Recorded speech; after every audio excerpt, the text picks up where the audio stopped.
all alone.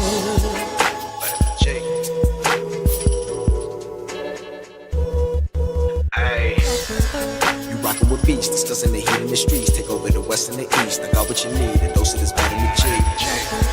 You rockin' with beats, discussing the heat in the streets. Take over the west and the east. I got what you need, a dose of this vitamin G. You rockin' with beats, discussing the heat in the streets. Take over the west and the east. I got what you need, a dose of this vitamin G. Rockin' with beats, discussing the heat in the streets. I got what you need, a dose of this vitamin G. You rockin' with beats, discussing the heat in the streets. I got what you need, a dose of this vitamin G. You rockin' with beats, discussing the heat in the streets. Take over the west and the east. I got what you need, a dose of this vitamin G. Vitamin G. Vitamin G. Got what you need. I'm on the outside looking in, and I wanna be back on the inside. I don't wanna be left on the outside, all alone. Vitamin G. Got what you need. Vitamin G. Got what you need. All Vitamin G. alone. Discussing that heat in the street. Hey, we got just what you need on Vitamin G. You rockin' with beats, discussing the heat in the streets. Take over the west and the east. I got what you need, a dose of this vitamin G. You rockin' with beats, discussing the heat in the streets. Take over the west and the east. I got what you need, a dose of this vitamin G. You rockin' with beats, discussing the heat in the streets. Take over the west and the east. I got what you need, a dose of this vitamin G. Rockin' with beats, discussing the heat in the streets. I got what you need, a dose of this vitamin G. You rockin' with beats, discussing the heat in the streets. Got what you need, a dose of this vitamin G. You rockin' with beats, discussing the heat in the streets. Take over the west and the east. I got what you need, a dose of this vitamin G. Vitamin G.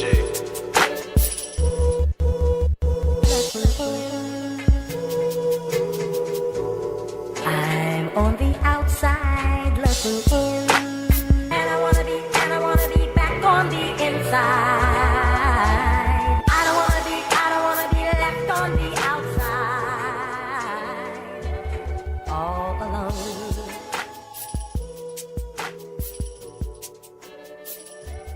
All alone.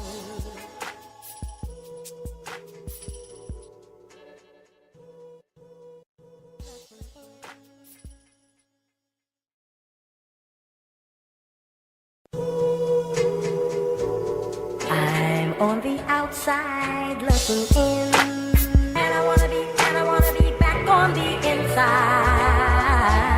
I don't wanna be left on the outside, all alone. Vitamin G. Got what you need. Vitamin G. Got All what you need. alone. Vitamin G.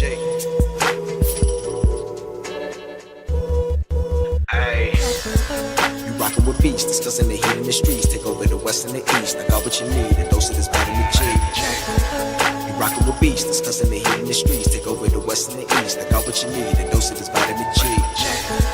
You rockin' with beats, discussing the heat in the streets. Take over the west and the east. I got what you need, a dose of this vitamin G.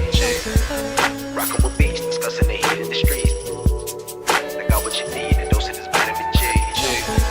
You rockin' with beats, discussing the heat in the streets. I got what you need, a dose of this vitamin G. You rockin' with beats, discussing the heat in the streets. Take over the west and the east. I got what you need, a dose of this vitamin G. Vitamin G. Vitamin G. Got what you need. I'm on the outside looking in, and I wanna be back on the inside. I don't wanna be left on the outside, all alone. Vitamin G. Got what you need. Vitamin G. Got what you need. All alone. Vitamin G. Hey. Final round. I already know how I'm coming, man. Yeah. Try run the town. Tell 'em no duck when they hear that sound. How they gon' come up now? heavy as they head that'll wear that crown. I'm going pound for pound. And if it's about smoke, then we talk all of that. From an ounce to a pound, check it, they biting this now. Cause my drip right out the sea, how could they be? Give me a couple of rounds, cause I'm a beast when I'm on vitamin G. You see they start crumbling now, mad struck, start mumbling now. Get the gist, I ain't reaching for cloud. Plot twist, I'm the one with the keys. Clock blitz, know they love how I freeze. Different continents, I be torn. We living life, making yours look boring. See we win at the end, it's a spoiler warning. Cause I keep heating up, I might blow the whole planet. They calling me toxic like global warming. But they keep tuning in once again and again. I'm the one at the top, just to form a warning. Truly, I'm De Niro when it come to movies. Get De Niro, entertain the groupies. Habanero if you come pursue me. But I hop on the game, too busy rolled up whenever my girl getting moody. Link up with the gang, we all go insane. Catching them bills on the duty. I'm in Stixie, I'm locked in. Bought a box, I was like 10. Back then, used to box, nowadays they ain't throwing hands. Mama said we got more advanced. One thing about me, I adapt, bought a Glock fin. Keep me safe from the block in. The game kept me off the block. Ain't got flex about looting my Ruger. I can shit on you with my computer.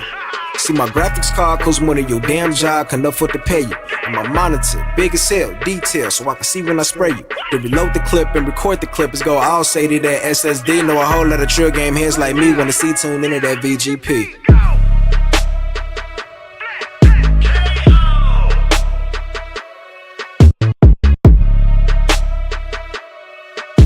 Take over the west and the east, and we got just what you need on vitamin G.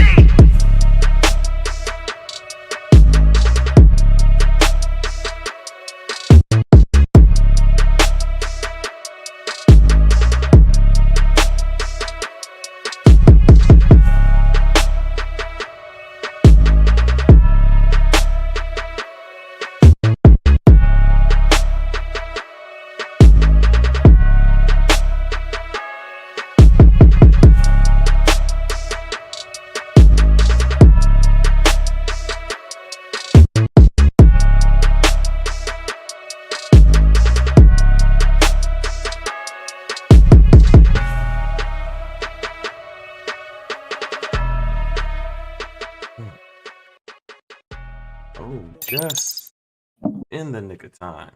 Hello. Welcome, everybody, to episode 246 of the Vitamin G podcast. It is your host, Pharaoh, and with me today, I have the cameraless Nappy. I'm sure we got some more people coming in, but dang, man, you didn't even give me a chance to put my camera.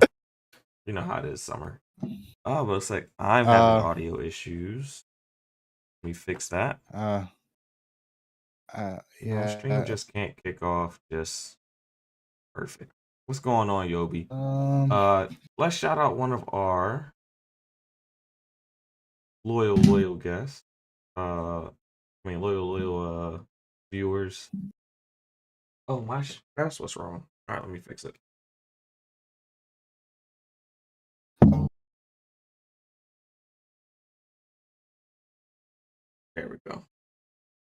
There we go. Now we're good. Yeah, these Astro A50Xs are still getting adjusted to them. But one of our loyal viewers, legendary Yobi, had a birthday this past week, so just want to wish him happy birthday. Hope he had a great weekend. Oh man, happy birthday, man! Dang. We got Nappy in the building. What's going on with you, Nappy? How you been doing? What you been playing?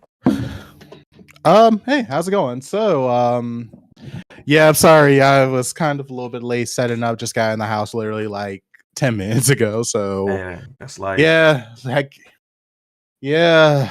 As far as gaming goes, I didn't get a chance to do much gaming because my girlfriend wanted to play Star Fox Assault. Because, believe it or not, last episode I was talking about me having this Nexus Solo Warriors GameCube controller. So this is a controller for a Nintendo GameCube, Switch, PC, and the Wii. And she has the blue version. So last episode I showed you the black version. I also got the orange version. So here you guys have it. See the orange version. We were literally playing Star Fox Assault multiplayer, and she was kicking my ass left and right because that's the only game she could beat me in. So she wanted to play over and over and over and over and over again. And I'm just like, I'm gonna have to clip this. Play something else. I have to clip this and save it just in case I ever meet your girlfriend, just so I can be like, oh, he was talking shit about you on the podcast. Oh yeah. Oh no, I told her about this. Oh, you know what's also crazy? Because I don't play Madden She plays Madden, Oh and shit! she's like, she wants me to play. She wants me to play Madden so badly Oh, you're gonna get your because ass because whooped in Madden. I don't play Madden, There's and then not only that, she loves 2022 edition because it has Tom Brady still in it. yeah, that game has a it definitely has a skill gap. I'll say that much. People always like want to knock like these like first person shooters in sports games, but there's a definite skill gap in those type of games. That's why they're Yeah, so soul draining. Oh, looks like yeah, and then she won't. Oh, that Kofi left. yeah. Then she won't let me complete my plays either. She does like little quick replay because she knows that she can use the same play on me over and over and over again. So I can't get my characters to respond in time or make me learn the controls. She's like, no, this is your way of learning. Hey, She just takes advantage of you it. you gotta learn. You gotta learn on your own time. When you playing against somebody, it ain't time to learn. It's time to get whooped. I'm It's just time. saying that she says she does this online too when people leave. Yeah, yeah. Also, oh my god! But also I did get another controller. So this is called the Neo S. This is one of the mini models of this controller. So this controller is Nintendo Switch, PC, iOS, and Android controller. So they come in many different models. I just had to go with the green model because this green and black splash paint model is really cool. Has 2 chrome back buttons, a fully customizable X input controller. Has a 3.5 millimeter jack that does support TRS, so which means yes, you can talk shit while playing your games. And overall, like it's not. I want to say it's like the best controller, but it's like a really cool design controller. I actually do think that this controller is designed very well, very cool. Competitively, you can kind of play competitive games with this, but overall, I think I just like the art of it. I just like the way it looks. It looks cool. Yeah, it has like a So little retro feel to it. I like that. Is yeah, the so this is just is the stop buttons in the middle? start Are those like Xbox prompts? Switch Oh, actually. okay. Yeah, we're So live. I don't know if It's is it? No, it's not gonna fall. it's not zooming good. It's not zooming good. But I'll take it. Oh, There we go. There we go. Okay. Yeah, so it's a switch button layout, but yeah, this is the controller that I just got recently with that another Nintendo GameCube controller. Been getting my ass whipped in Star Fox, so yeah, I don't know if I can review this controller knowing I got my ass whooped this weekend.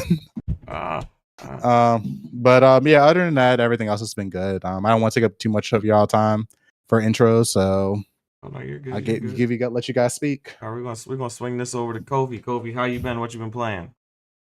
What's going on, guys? Gaming has been pretty good. A lot of Stellar Blade, a lot of the First Descendants. Okay, well, First Descendants trailed off a little bit, and Stellar Blade has taken over. But definitely, having a good time. I think Stellar Blade is really something for me. I just really like games that have gameplay that is inspired by Souls, but I wouldn't necessarily call Stellar Blade a Souls game. Um, some of the storytelling elements are really cool. The one thing that I think I like about games like Stellar Blade, and I'm gonna throw in like Remnant 2, is there are lots of areas to explore. If you're looking for every secret, this is kind of like your gold mine experience.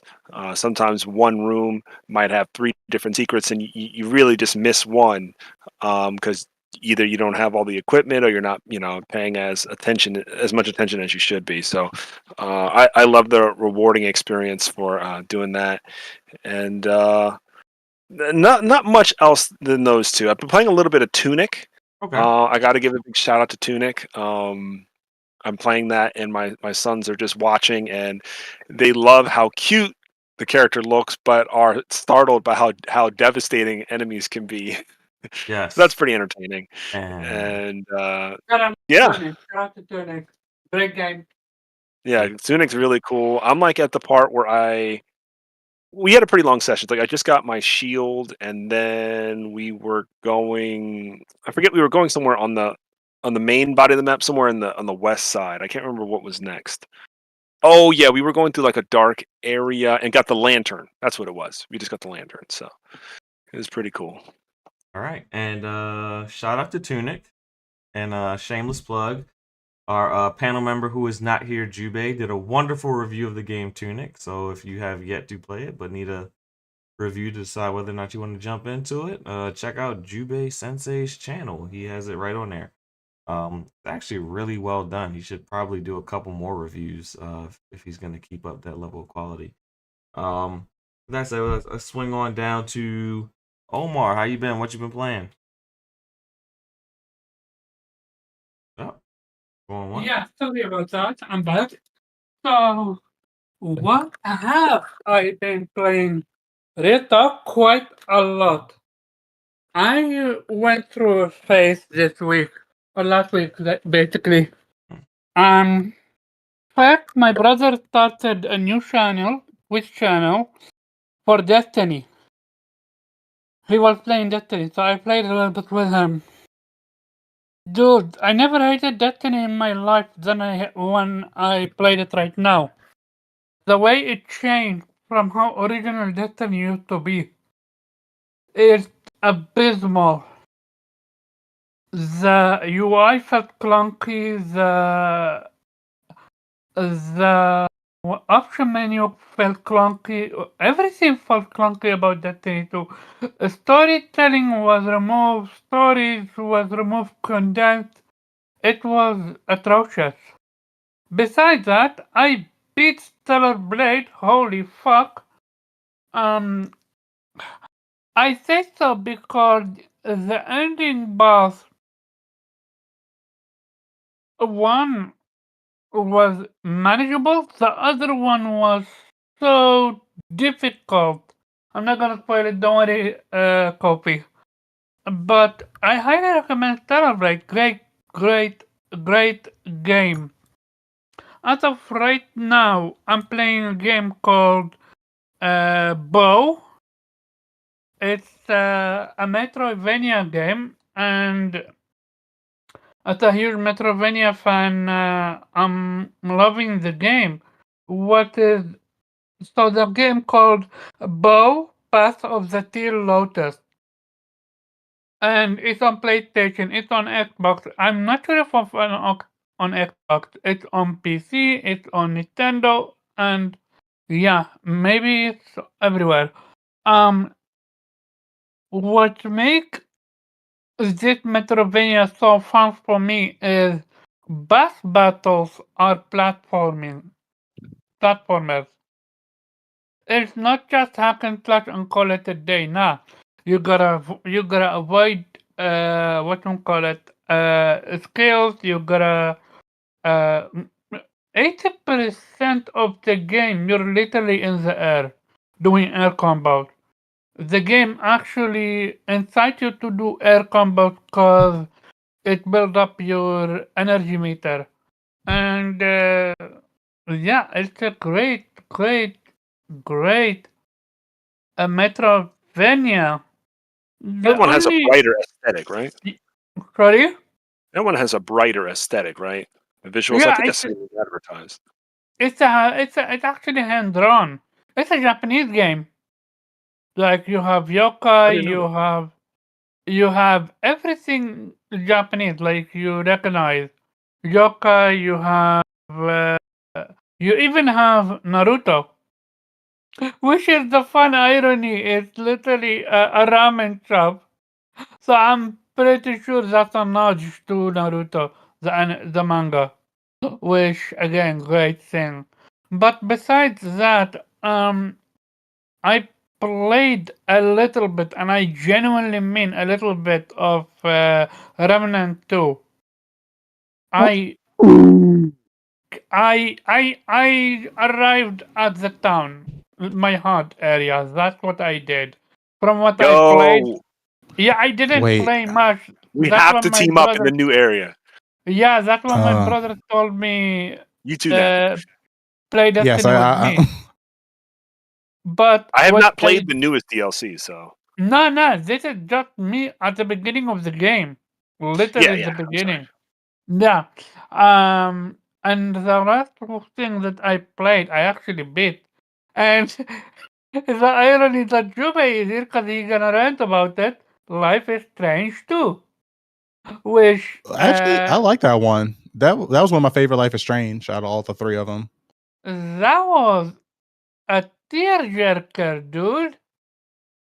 You didn't like Life is Strange ending. too? Jubei's a bit of a Life is Strange hater. Yeah. Hater? I thought he liked it. Nah, he's a hater.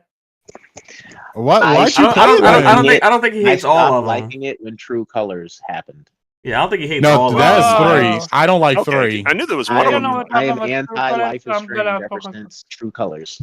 Ah, I haven't played that one. I say he didn't like hate. He didn't hate all of I them. pre-ordered it, and then it was on some BS. So I'm just like, I canceled that shit. Like, I'm not So doing you used to be a fan and then you became a hater. I got you. Yeah, no, I'm gonna go through True Color, but right now I finished. I even played the Captain Spirit demo, so I got my save file entirely built in the actual game, which a perfect nod and a highlight what demos can do in general. But Oh yeah, besides Captain Spirit was dope, bro. 100%. Captain Spirit was fantastic. And the Yeah, it was irony dope. is, I hated the neighbor in Captain Spirit, but when I found out who the neighbor actually is, I ended up loving the neighbor. Like, Right. this game was a fucking emotion roller coaster. And yeah, I can't stress it enough. Play Life is Strange. The entire franchise. 1, 2. I can talk about 3. But yeah, that's it for me. All right. And Nice. last but not least, unless Zero pops in, Jubei, how you been? What you been playing? Hey everybody. I've been playing First Descendants. I've been playing college football. That's literally been about it. Yeah, I'm enjoying college football quite a bit. I'm cleaning up the last couple of games I have in my Madden league because we're shutting the league down till like September. So then I can devote all my resources to college football. But I hate Road to Glory, but that's we'll I'm talk. sorry. I'm so sorry. We'll talk about that later. I haven't even touched that. I'm I've been so sorry. online. I've been building my legend, yo. I be fucking people up in Colorado, yo. Yeah, being that you live in Colorado, you can't really call you a bandwagoner for that one. Nope. But yeah, so myself, I actually had to go on vacation. It was like forced vacation by my wife. She had a family reunion, so we went out of town. Had a good time. And I didn't get a lot of gaming in. We didn't take any consoles or anything like that with us. But I did get a chance to touch in college football 25. You know, it's so easy to say NCAA. It's just kind of rolls off the tongue because that's what it was named for so long. Got a chance to touch that. I do have my issues with Road to Glory. I guess we can kind of talk about that during the let's discuss this because I haven't touched that mode yet. We have a college football topic, but it's not specifically 100% just about like our impressions of the game, but we can go over our impressions of the game there. Yeah, I Road to Glory. I do have some issues, and hopefully someone at EA hears my issues, and hopefully other people have these same issues. But with that said, we can jump into the what's on your mind portion of the show. But before I do that, I do want to thank everyone who was in the chat: Legendary Obi, Stanley, I Still Rain. I think it might be our first time seeing Still Rain in here. Thank you for coming through. Please hit the like button, share it out. We greatly appreciate it. But yeah, any gaming related topics that is on your mind. If not, I might shotgun a couple of hot button topics that have gone around but haven't quite made our 3 topics of the day. Well, I got 2. So first one, real quick. If you guys are not familiar with Warframe has a thing called TennoCon in Canada once every year. They just recently had it this past weekend. They have showed off their latest update, which actually showed off the characters that are called pre-frames, which are basically the people who got the Warframe abilities or who basically people before they become Warframes, they were called pre-frames, and it's pretty interesting. And also, if you also participate in the Nintendo Gen Live on the live, if you actually watched it live on Twitch or YouTube, or I'm sorry, Twitch or Steam, you got a free AK-47 gun in Warframe now, or it's not a color AK-47, but it's basically AK-47. And they also gave you a free Saren Prime Warframe if you were watching the live stream on Steam or Twitch. So yeah, and it's coming out later on this year. So they have this really, really awesome new expansion pack that shows off pre-frames, which yeah, they're actual people. So, and they talk, they have personalities and everything. Apparently, before Volt became a full-fledged Warframe meat suit, it was based off some nerdy guy. You got Meg actually has a personality. It's cool because you get to see the personalities of the original Warframes before they got turned into like a bunch of meat suits for the Tenno. So it's pretty interesting. If you haven't tuned into the TennoCon Live, I probably suggest you like look into it to see what the new updates were. Second things I also did was a personal project. I revived my NVIDIA Shield. Oh shit. But here's the thing. I cannot access the Play Store, therefore I can't download shit. Because this NVIDIA Shield came back out in 2014. It is it runs on Android. The operating system's like Android 5.0 for the operating system, which is we're currently on Android 14. So we are a couple of OSs behind. Nice. And I can't even get this thing to authenticate properly. So basically, I am locked out of the NVIDIA Hub Store. So I can't download the games like Borderlands 2, Metal Gear Rising. Like I can't download none of the games, and this portable has exclusive Android APKs for those AAA titles back in the day. And so now I'm just sitting here like I just did all this work for what? You gotta download shit. You gotta take the next Can't step. do nothing. You gotta take the next step. The next step is literally for me to install, see if they have a custom operating system for this thing, and probably install it to see if that gives me access to the NVIDIA Hub, because right now I can't do much with this. But it's actually really interesting that this has the same Tegra chip that the Nintendo Switch has. So I'm just like, it's cool. I don't want to give up on this thing, but I'm very disappointed that like NVIDIA just said fuck it. I mean, unless you have the TV NVIDIA shields, they seem to be supporting those pretty well. But as far as this got tossed on the wayside. But I'm still proud of myself for getting it back up and functioning. I just need to now go above and beyond and get this thing, see if I can find like a custom OS to see if that will work on this thing. But yeah, it's a really cool thing. I'm just happy I was able to do it.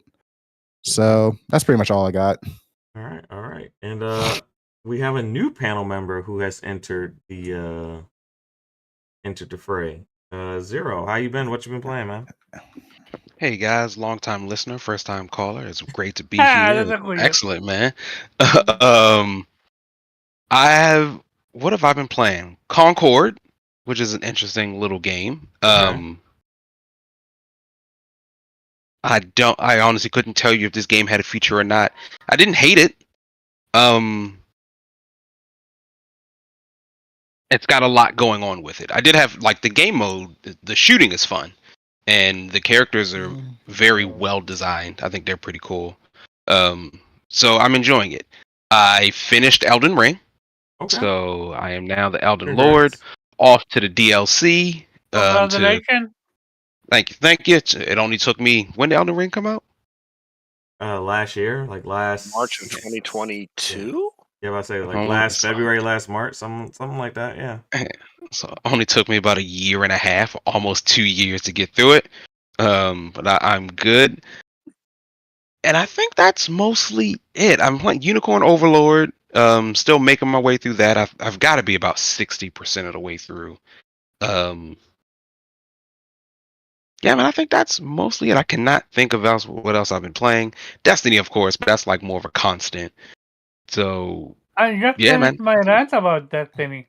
You heard it? I saw you were playing the other day.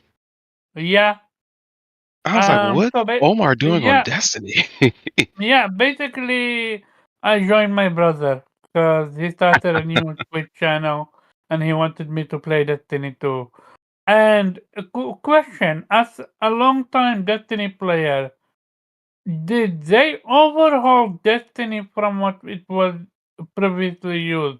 Like, I went in with the mindset light is your is the thing that you need to focus on.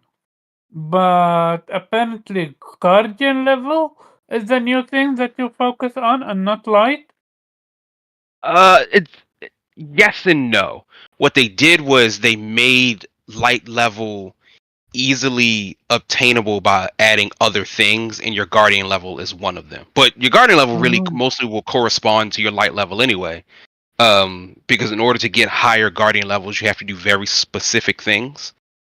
And doing those specific things will just inevitably raise your light level. Like some guardian levels, like raid beating or nightfalls, or things like that. So it's not completely changed. Light level is still the actual level for the game. Gotcha.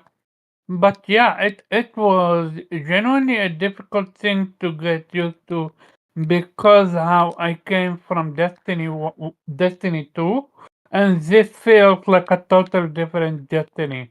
The way they erased DLCs, expansions, and simplified things, yeah, it was just not for me. Also, my It, brother understandable. finished The Witness, and he got nothing good geared loot wise. I would have been pissed if that was me. Cause Oh, that's I a mean, two, we're all playing the 12. first Ascendant with horrible drop rates. Oh Yeah, yeah, I played the first I've seen a Destiny. lot of I They're comments know. about that. finally going to be trying to address in a patch coming out. Oh Lord, I played it probably at least. I had to be at least 25 times on the level. Still didn't get a piece. Yeah, it seems like Nappy's the only one having luck with that kind of stuff. Heard Jubei was having the same type of issues, but I mean, I wouldn't call it issues per se now. They did also say, oh, we're going to improve the rates. Man, that Um, is it's damn yeah. near a mobile game transaction. It's like mobile At game this drop point, rates, yeah. man. Like It's I've cool. never seen drop rate this bad as mobile games, and I have to think about it. Unfortunately, because I'm working on a mobile Android review, is the reason why I'm somewhat familiar with the mobile drop rates. Worst drop rates ever. So I was not the only one that thought this. And No, they're just they got it. They have a good The drop rate foundation. for I'll give some of them the shit that. is bad, but it's like you also have to look at it. It's like every time you run an instance, that's the percentage of chance that you have to get this to drop. It's not cumulative. Yeah. Yeah. You're thinking about it in a cumulative sense. Like, oh, if you run it 5 times, like 20% says I should get it. No, there's a he just 20% chance got an that this particular instance is going to drop it. he Not just that got an exotic it's 1 in 5. anagram, and I'm like, my brother literally told me that does nothing for me. I'm Exotic sorry. anagram. I mean, I don't even want to talk about my Destiny draw. I didn't get Gallarhorn or fucking the Vex Mythoclast in What? Destiny 1 Oh yeah, until I they never got that either. nerfed both of them to hell. So I know Destiny's RNG is bad. It definitely Yeah, ain't like theirs is bad. Yeah. I was one of those people blessed by Destiny's RNG, but I bet you I was. don't. Season 1, Destiny 1. I did get the Vex. I did. I But got air the Vex guns today, late, I and still don't have. it was useless by the time I got it. Oh yeah, you missed the like crucial Vex days where it was the gun. Yep. Which again, I don't understand why companies feel the need to nerf things. Which we should talk about how Helldiver 2 got nerfed to oblivion to the point where people stopped playing that game. I mean, Well, I think I wouldn't for say they some stopped of playing it because of that. I think it's more so because they just need more enemies. They got like 4 factions Yeah. that have yet to show up in Helldivers. Good. Every good thing that was good at Helldiver, they nerfed it. Between the shield, between the laser, between like I played Helldivers 2 back when it was good versus what it is now, sadly. Yeah, it's still trending downwards. I'm looking at the Steam chart right now. So it's Yeah, it's trending towards 25,000 as it's every, which is still good, but it's still trending downwards. So it hasn't like hit that. Oh my god. Yeah. There's butt cheek Xbox controllers now. Yeah, one. God. You know Yeah. the whole one for Deadpool and one for Wolverine. Yeah, so apparently, Yeah, apparently that time- Deadpool went to the Xbox design lab and he made these controllers, and that have butt cheeks. Yes. No, like you could at least give me some extra buttons. But this is a BBL Xbox controller. The butt cheeks are removable, so you don't have to keep the butt cheeks on. Oh, that's the Dr. Miami controller? Yeah, it's the Dr. Miami BBL, Yeah, there is 2 BBL controllers. It is literally one Nappy, is I expect a full review once they drop. Nappy. here it is right here. Yeah. You have one that is Deadpool theme and one that's Wolverine theme. Yeah. It looks like the butt cheeks are actually like battery packs. No, they're not battery packs. The more I look at They're not. They're They're not. just like But it's there's not. like It's removable. it's like some magnet thing. Like I don't know. Like, do I really want some butt cheek controllers?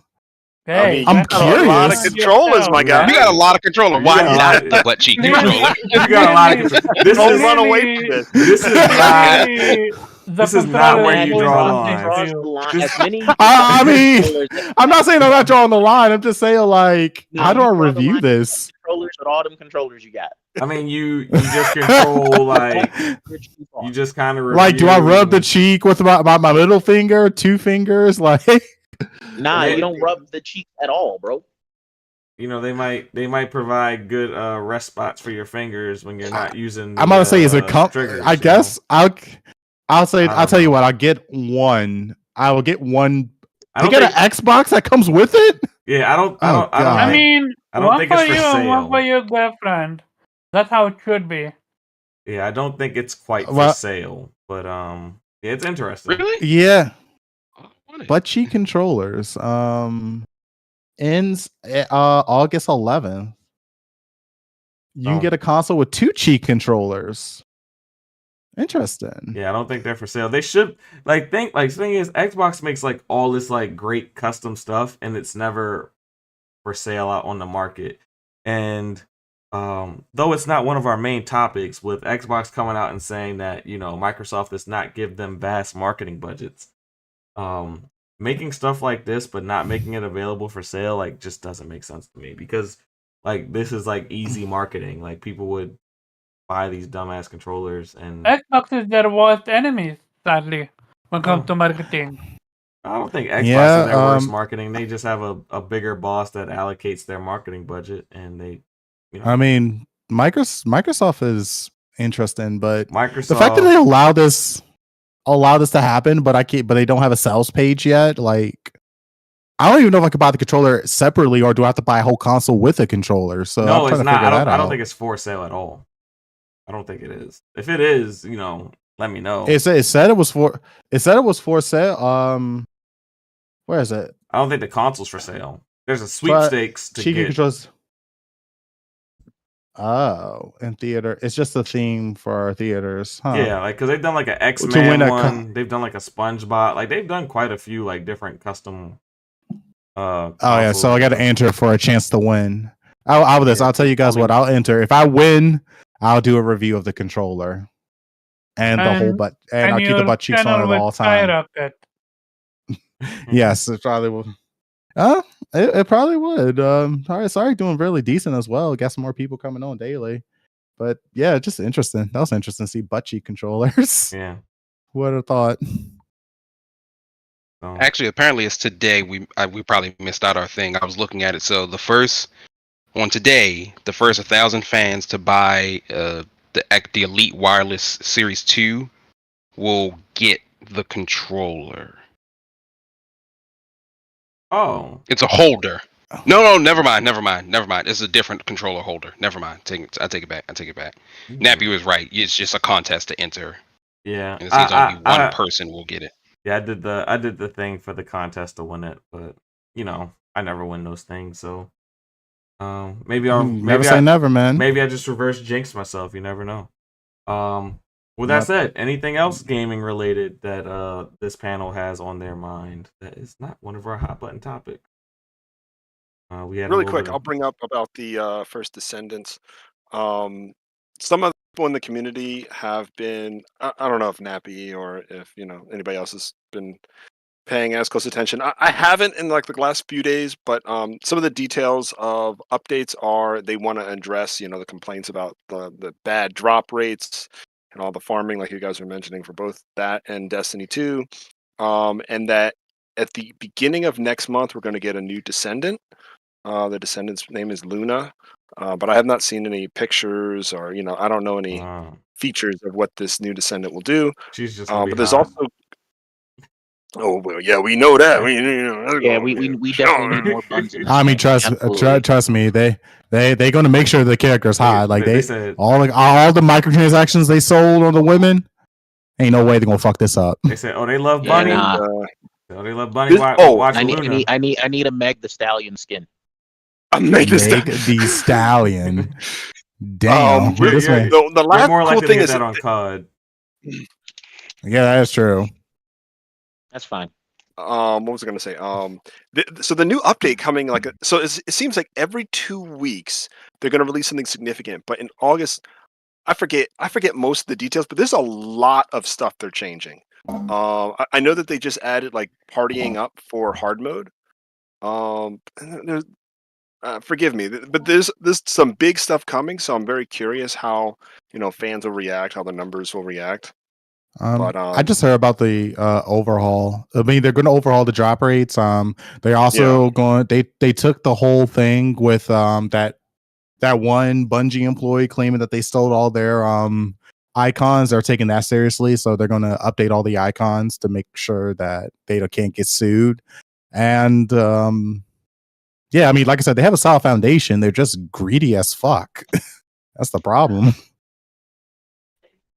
As always, welcome to live service games.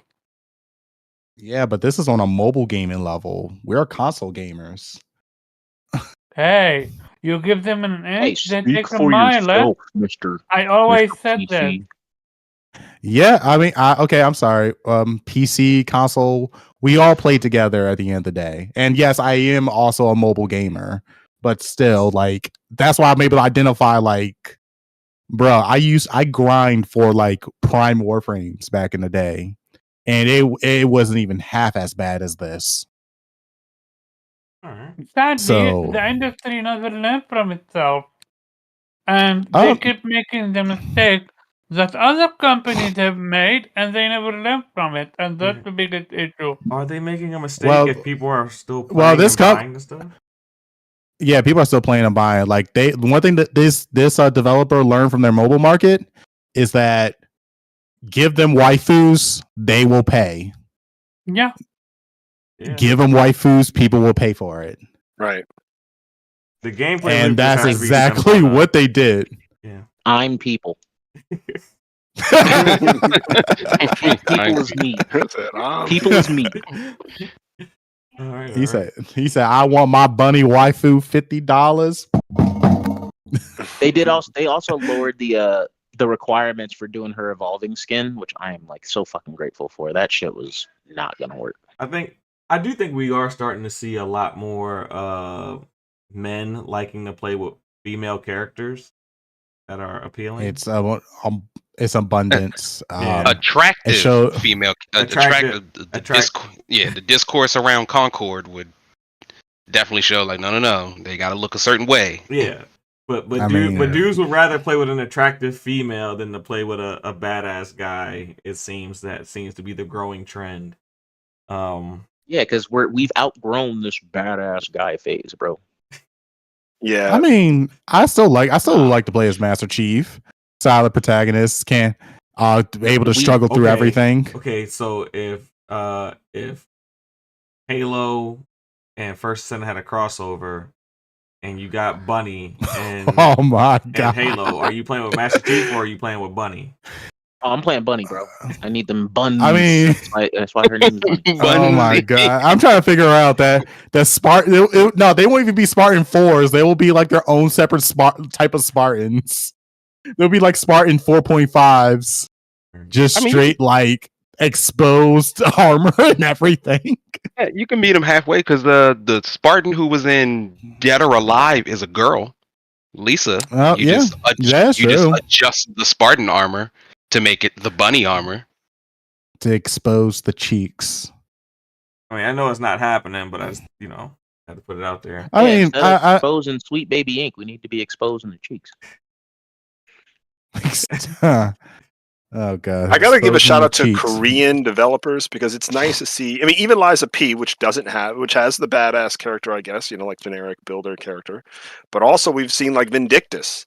Vindictus, I'm sure Nappy knows this. Vindictus was a PC game that came out in like I want to say 2007, and then of course now they have I gotta pull it out. Or the Korean name is Mabinogi Heroes. Mabinogi Heroes was like the original PC release.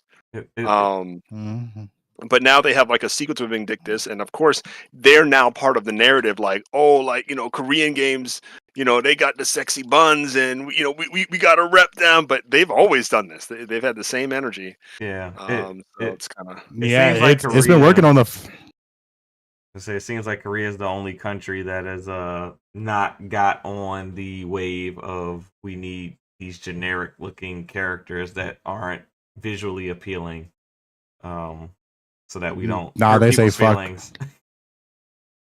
They don't care. Now, have you seen South Korea? The way how they treat their beauty standards. Women are literally holding up a sheet of white paper. Like, is your waist thinner than as less wider than a sheet of paper?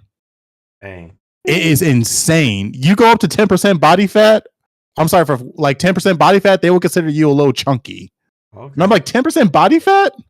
That's insane. Yeah, 10%. I'm sorry, not 10, like 15%. I'm sorry, not 10%. It was like 15%. 15%, because usually in America, anything above like 25% is considered overweight in America. But for them, but for them, it's like anything above like 20 or 15, it's insane. And they believe the lighter is better, so they do crazy skin routines. Kids are getting facial surgeries like very early on. Like, yeah, their beauty standards is just ridiculous. So it doesn't surprise me that their beauty standards show in their video games. They want to make sure that the girls look pretty, not a single scratch, scar on them, and they have cheeks. They always show off the cheeks. All right. We're considering their women are built that way, but I mean, it's. While I like Bunny, but like Bunny isn't that. I've seen Bunny before when she was in Final Fantasy 12, and her name was Fran. So it's like she's not nah, bro. She's not that unique. You sleeping on her, bro. I like Fran. I like sleeping. Fran. She ain't no Fran. You sleeping on her. I ain't gonna lie, Fran was fired for what? Was that PS2 era? Was that PS2 era? It was, yeah. Y'all are gonna put some respect on Bunny. Yeah, Fran was fired for I like PS2, Bunny just bro. as much as. I mean, I got Bunny leveled up. I mean, she's a good character. She sucks at boss battles, but she's a good character. Say she sucks at boss battles again, bro. I'll beat you up. She sucks at boss battles. I expect for you to come to Maryland. I mean, You're ready to go to war. Wow. I'm saying she's beautiful as fuck, and that's another thing with the First Descendant is, even though they copied their mod system is very heavily inspired by Warframe, god damn is their mod system half-ass. You cannot complicated at the same time. It's stupid. It's like you can barely fill up like 4 cards on your character. Like the amount of grind they want you to do just to fill up all the mod slots it's just insane. Oh, because you need one for you, like your weapon, and then for you, and then for like your reactor thing, right? Yeah, it's Yeah. just it is OP. Like it is way too much. Like I cannot. I'm still trying to figure out because I'm like I think it goes off your mastery rank and your Actually, no, I don't think it goes off your. It does go off your mastery Yeah, rank. it does. It does. Yeah, because it adds one. It adds one. Yeah, capacity. It adds one capacity per level up mastery rank, and I'm just like one capacity per. What the fuck am I doing? Like, when am I going to get to like more? Probably want to get to mastery rank like 250. I'm gonna have all the mod slots unlocked, and I'm like, that is way too long. Warframe. I was able to max out like or get all my mod slots activated around like after the third planet. So they need to like speed this shit up. This is not a mobile game, even though they do treat it like a mobile game, and it's okay though. They distract us with bunnies. They were originally a mobile developer. Continue to distract me with bunnies, though. I'm with it. He don't care as long as the bunnies are there. No. You just prove to them how simple-minded some mod gamers are.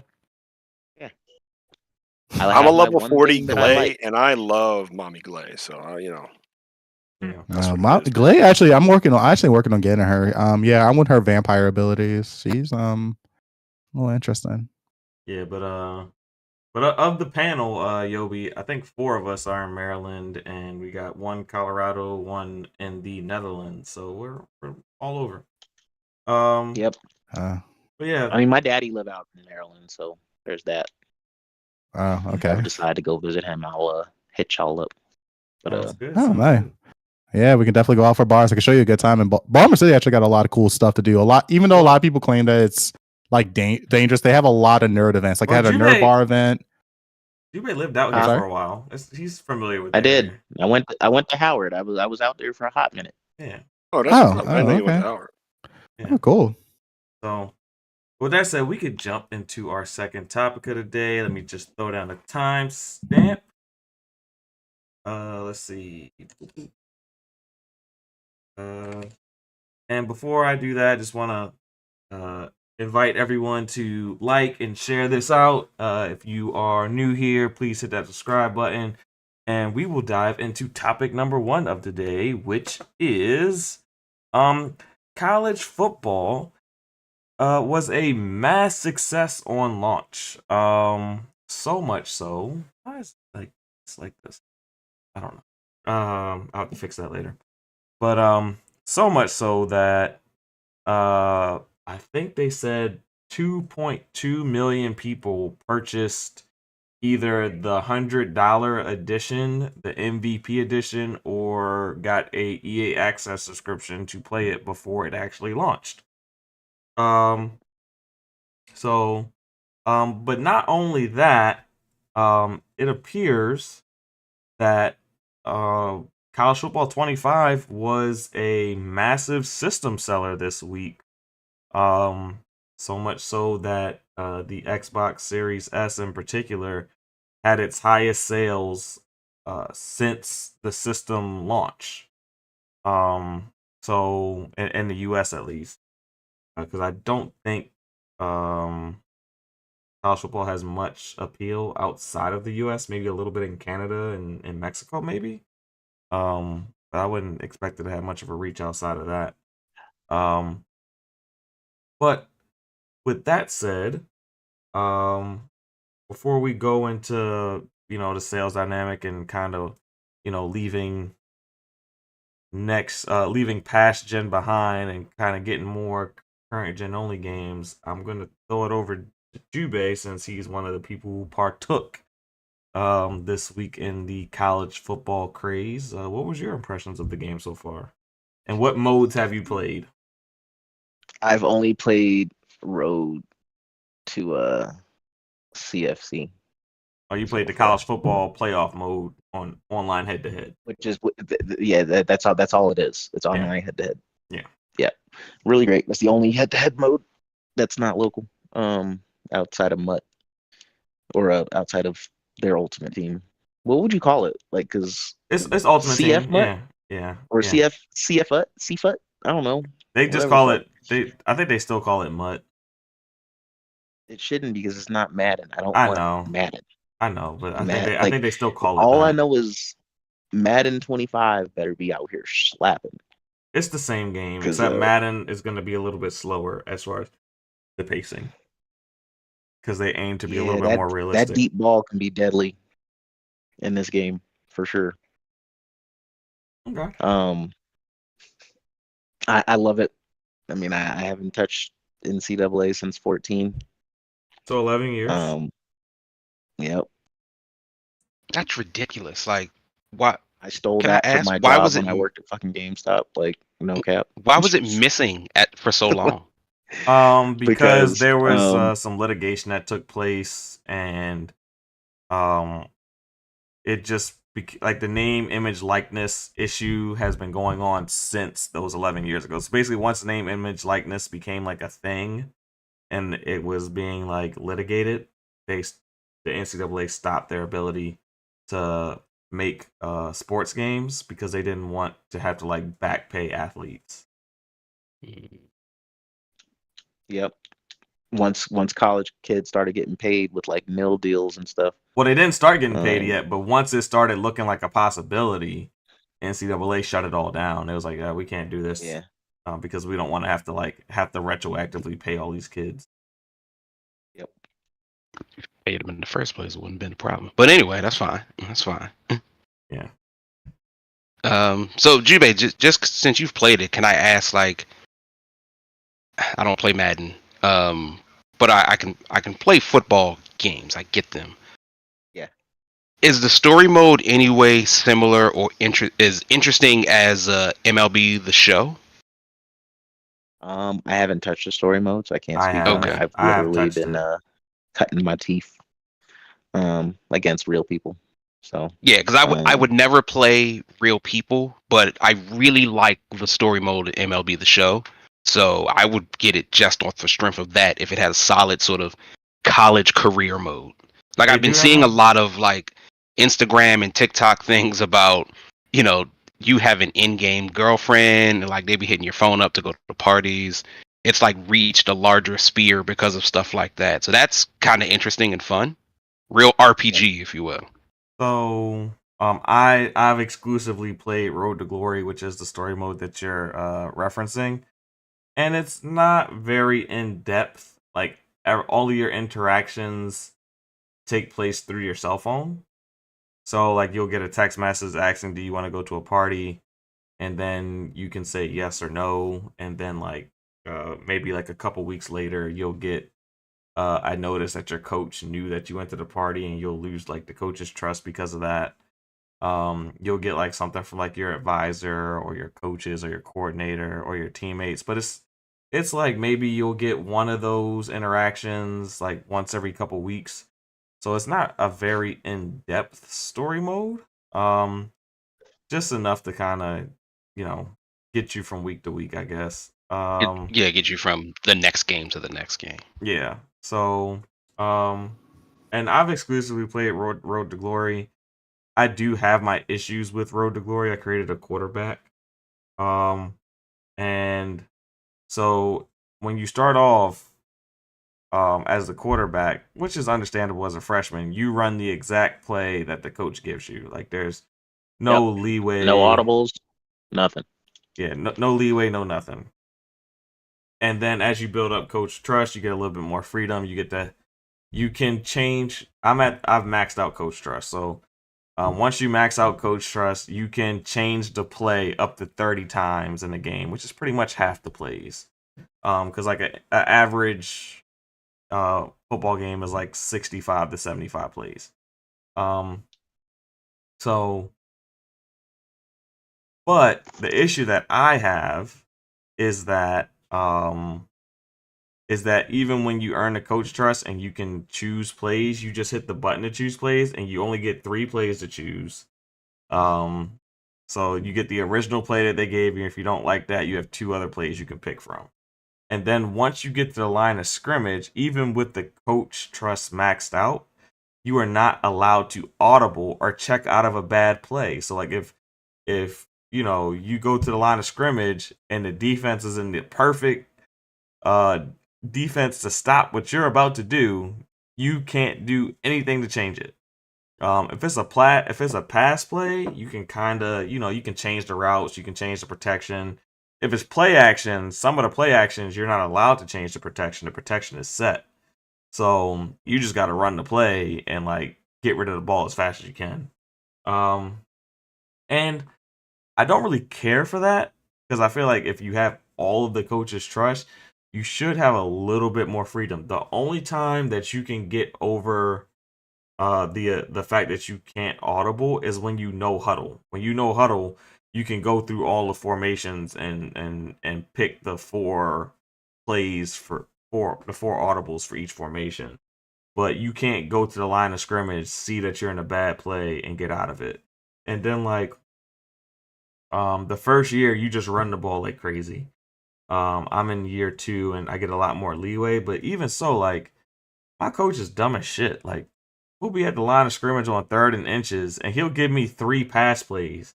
And I'm like, motherfucker, if we don't run the ball and give me a new set of downs, but no. So I there are some things I loathe about Road to Glory. But the gameplay is solid. It's fun. But me and my coach, we don't get along in Road to Glory. I'll say that much. Can But I ask a couple questions fire in away. regards to like, so particularly for you and Jubei, people who play this, is there a distinct difference in communities between people who probably exclusively play like Road to Glory and carry that player over into Madden, versus people who exclusively play like online or are only here to play against other people? I don't think Road to Glory is that big of a community to where like that's like all they exclusively play. There is What about in Madden? Yeah, that's what I'm saying. That Okay, doesn't just in really general. exist. Okay. There's a playing big in, like, franchise leagues with other community. people? There's a big franchise Yeah. and dynasty community. Hmm. Where there are groups of people who don't touch any other mode but dynasty or franchise. And now that you got the 32-man leagues, like people will do that for the entire year. They won't go online head to head. They won't do MUT. They won't do anything except those leagues. Like I know Jubei's in a league. So and I think at least for NFL, for franchise mode, you can do 25 years, right? Yeah. Oh, Yeah, okay. it goes 25 years. So you can do 25 years of franchise mode. So years. that'll pretty much carry you through like a whole year of playing the game. Like if you're like in like a competitive league, and And the reason I was asking is like, it seems to me like if there's no audience for it, there isn't. But like, what would make me very, very interested in these games, is if to your point, Pharaoh, where like you have earned the coach's trust and you still can't run the plays you want. I would love the idea that like you can break off from whatever the coach wants you to do. There just may be either consequences or benefits for your actions, including to the point. I know this is nobody's cup of tea, so maybe this is more of a modded community thing. But in the Pokemon community, there's the idea of the Nuzlocks, which is effectively, I love if Nuzlocke. if you're battling and your Pokemon faints, you have to get rid of them. Can't use them anymore.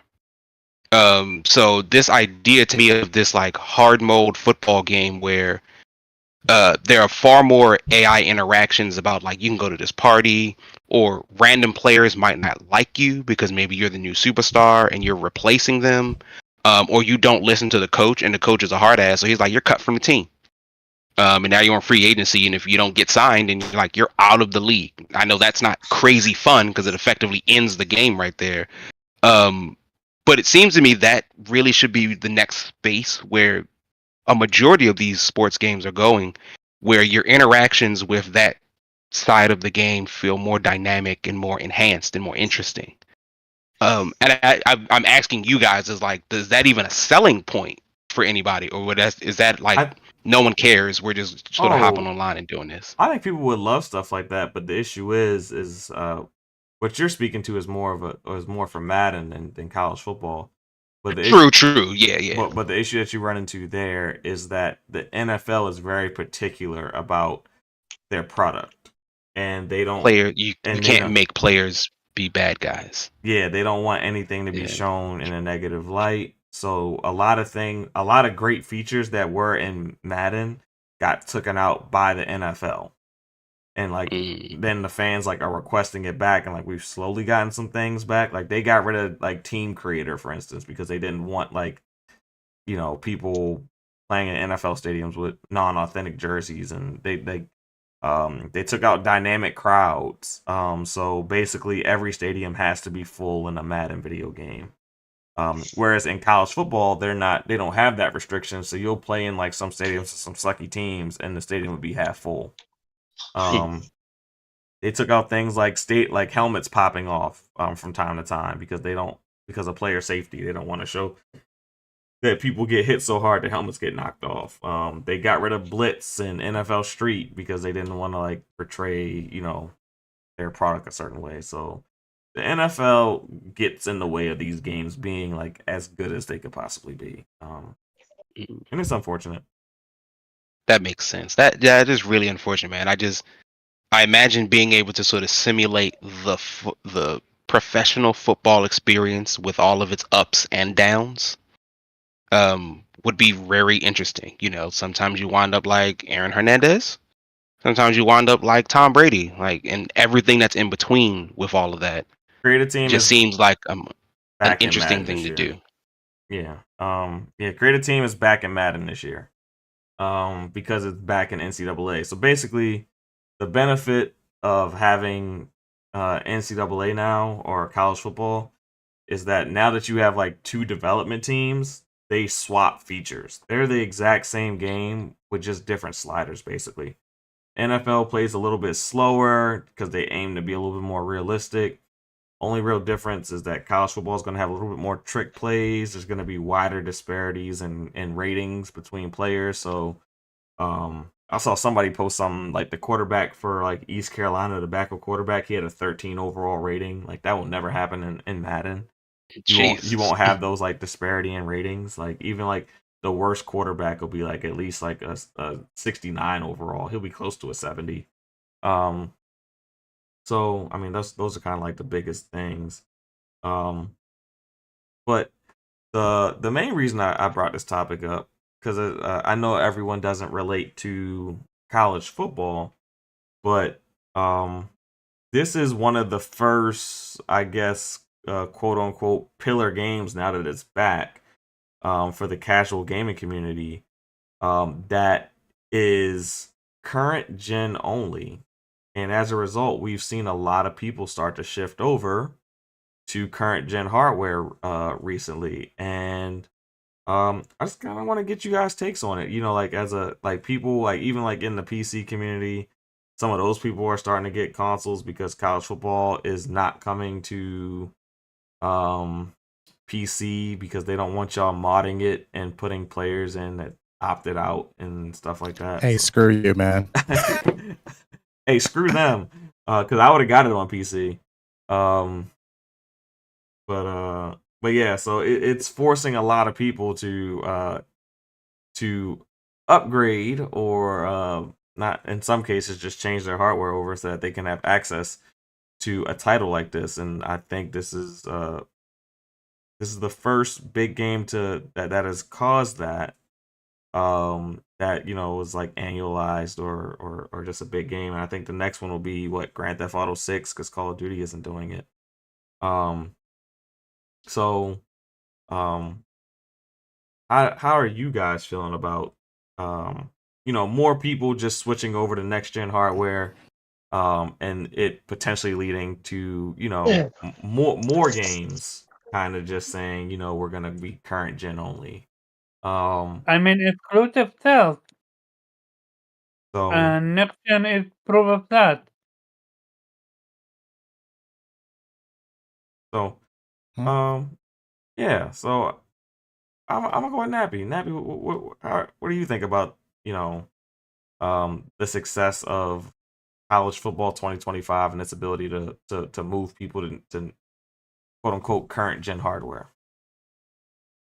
I'm Well, I'm not really surprised. I was kind of curious to see when they would like stop supporting the last gen with some of the I consider these games more so of the casual audience. So the fact of the matter is this is like one of the first games that we got that the casual audience have to get newer hardware. Doesn't shock me. I knew it was going to happen. What shocked me more was that they went with the Series S, which a lot of people were saying, "Oh, the Series S is holding the game industry back," and all this other stuff. And I'm like, but with the way how the world economy is, or at least the United States economy and stuff, yeah, it seems like that Series S might be a little appealing for the entry level to the new modern consoles. Well, Not, I guess everyone don't care about 4K nobody cares about 4K that much. I mean, they're okay with the 1440p. I would say most casual gamers will only care about the lowest point of entry. That's why the Switch does so well. Yeah, I mean that is true. But So, it's just, yeah, I'm just like, because I want to see what was going to happen with the next Call of Duty when it comes out in October to see, like, that's when not they're current going to gen go only. over to. Oh, it's not. Oh Nope, well, fuck it. It's not current gen only. I think I heard someone say that the next Call of Duty will be current gen only, but I think this is Black Ops 3 is going to be the last. It might be the last previous gen, current gen Call of Duty. Oh. Yeah. So, but overall, like I have to say, like this is it's definitely a shocker to see that the Series S's went up in sales. Guess people getting that new hardware, and it looks like the easiest entry to the next generation is the Series S. So I'm curious to see if the Series S will go up even further beyond just because of not just because of football, but because of other titles that are eventually about to come out to Xbox soon. So it's yeah, I'm just gonna sit back and watch. I'm really excited. I'm kind of happy for Microsoft. The Series S is selling. I honestly don't think that the console holds the generation back as like people say it does. I mean, I just think people just don't feel like optimizing their games for a Series S. Same thing with the Unreal Engine 5. I don't think it's a terrible engine. I think people just go with the default lighting settings that or whatever they called it, that Unreal Engine 5 calls it, for their games to look all nice and crisp, but not realizing how taxing it is on hardware and not optimizing again. So yeah, I'm just curious. I'm just gonna sit back and watch on this one. All right.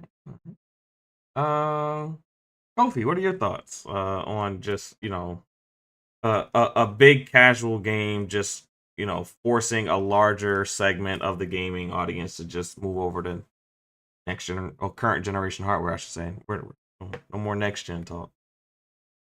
From the hardcore gamer's perspective, like somebody like me, I like the idea of potential new console owners entering this generation.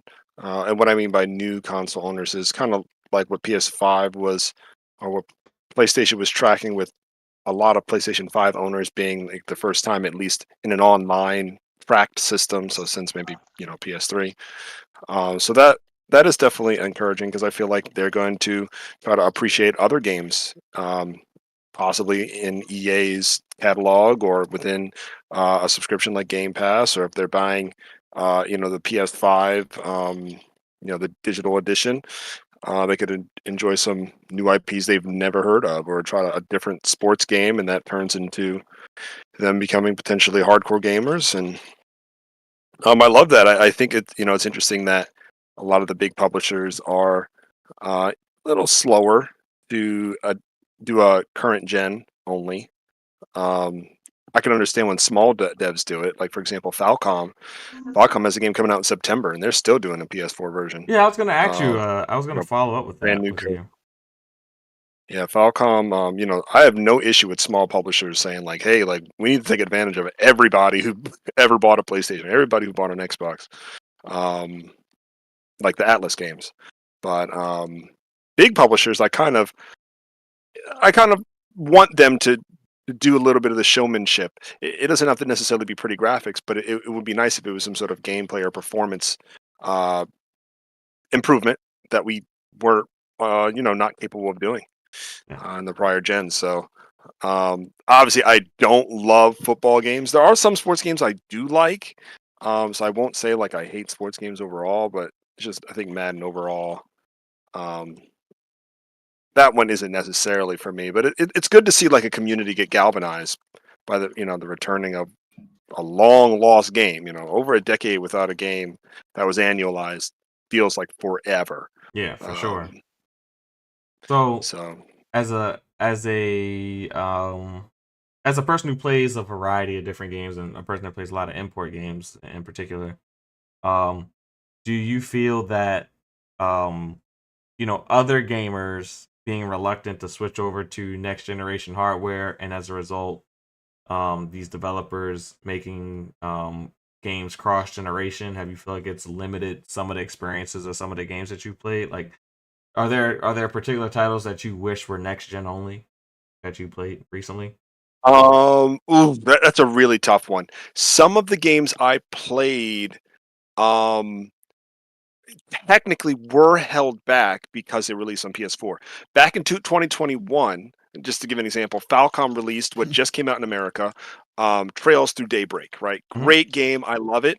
On PlayStation 4 Slim and the PlayStation 4 Standard, that RPG only runs at 30 frames. And they never patched it. But on the Pro, it ran at 60. And I'm basically like a beta tester because I always had a Pro, but about 3 months after the game came out, it was patched to 60 frames. I mean, of course, it just appeared, and I'm like, wow. So, they didn't think they could. And again, we're talking about Falcom has like way less money, okay, Yeah. and they publish the game themselves in Japan, so it's not like they have much help. But I do think that if they were just able to focus on one SKU, they could have made my experience at 60 frame a lot more help, especially their action games like East. Mhm. Like, thank goodness on PC and on PlayStation, and I guess that's it. Has 60 frames at launch, but Switch is still running at this weird choppy mess. And I remember Hey, when they East still got first that came ticker out. chip. Hey, the Switch. If it runs, you just got to be grateful. That's kind of where we're at If it with Switch. runs, Hey, be Right? grateful. Uh, That's the Hey, they still 2023 got rumors plus of the 24 Switch slogan. too. So You can't. Yeah, exactly, and that will be eventually addressed, at least for currently released games. So I have been detrimented in some ways with that, um, but at the same time, I know like a lot of the smaller devs I support need Switch, especially in Japan, where they can get like 60,000 extra, software pieces sold. Yeah, because in Um, Japan, that's the primary way and, people and play. collector's editions. There's a lot of like collectors. They'll buy the $200 version of like a smaller game, and hey, the developer will live off of that for a little bit. So I get it, but I think it's a double-edged sword. It's nice that like some devs have broken out. Like I remember when From Software, every time they released a game, it had these weird frame pacing issues. Like they didn't have a lot of money either, but now we turn around and they're like genre defining, and it's nice to see that they were able to take the leap and kind of make something like Armored Core 6. That really like made me smile so much to see them like come back to that game, because Armored Core 5 was great. I loved it because it had like co-op campaign. It had a lot of crazy good customization, but it didn't hit production wise like Armored Core 6. That's thanks to them getting the recognition they have now. So um, I guess what I'm trying to say is it's tough. Like you want a developer to kind of stay small because they have a really uh, strong focus on their community. But at the same time, it's nice when they get big because then maybe they inspire other devs to do the same thing. Like for example, I don't know if Neo would ever play like it does if Souls games didn't get so popular. But Neo is like my thing. Like Neo is it. So Yeah, I know you're a big um, Neo fan. yeah, like I don't think Neo 2. I mean, obviously, like we know that Neo was in development for a long time. It was a dream of theirs, but I think they started to tweak it when they realized that From had the sauce. Um, so yeah, it's tough. But anyway, yeah, back to NCAA. Obviously, I'm also an EA hater for the most part. Um, I usually stay away, but it is nice to see. You're an EA Well, hater when it's convenient, but y'all love Dead Space. Y'all love Dead Space. Y'all love good point. Battlefield. Y'all love Good point. the Star Wars Fallen Order and what's the new one that came out? Jedi Survivor. Yeah, no, two of those. You're right. Battlefield all day. And even when they had Burnout for a little bit, right? Yeah, Before they killed them. that's them. Yeah, Burnout was theirs. Burnout is and it's still in the it's still in the EA access, so it's still like I still play it from time to time. Hmm. Yeah. So it's nice to see fans happy. And seeing all the memes and everything was enjoyable. So I knew that there was going to be some big sales. And yeah, the fact that S is sold, I think I am still kind of surprised that S is sold um, as well as it did. I Well, would imagine an increase, but as well as it did in 2020, like November 2020 type sales, that's very interesting. I heard specifically that the S was bundled with College Football 2025 in a lot of stores. So, Smart. because people just want to get in at the lowest barrier entry. I think Best Buy was doing those bundles. Maybe Best Buy and Target. Last question: does EA have a subscription model that includes 25 NCAA 25 or college football 25? It includes the trial.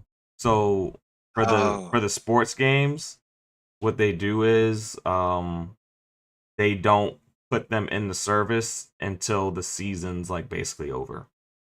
yeah. So like Maximize profit. so like College Football 25 will probably make it into EA access probably in December. Probably around maybe January, but at the latest January, but probably December is when it'll make it in there because that's when the college football season's over and you're in bowl season. So once you get to that point, they'll just throw it in their service. And the same thing for Madden. Madden is typically the week after the Super Bowl. It's in EA access. Okay. That's how they do it. And like NBA 2K drops into Game Pass every year in March. March-ish, April-ish. Like towards the end of their season Okay. too. So they all kind of do the same thing. They kind of wait until like the season's kind of over. Yeah. But yeah, Zero. How are you feeling about this migration to current gen hardware that's taking place as a result of College Football 2025? Oh, I think I already asked Zero that. Never mind. We'll skip Zero. No, you didn't. Sorry, I was Yeah. talking the whole time. I was on mute. I like it. Our fellow panel member Jubei has long since said like it's time to leave the older sort of systems in the dust. And I say that as a person who has the Xbox Series S. But I don't mind the jump forward. I mean, we bought these brand new consoles to play new games on these new consoles that were designed for these new consoles. Yeah. I understand that COVID threw some things back, and I understand that you want to reach like Kofi said, you want to reach as many people as you can, particularly if you're a smaller studio. It makes all of that much easier.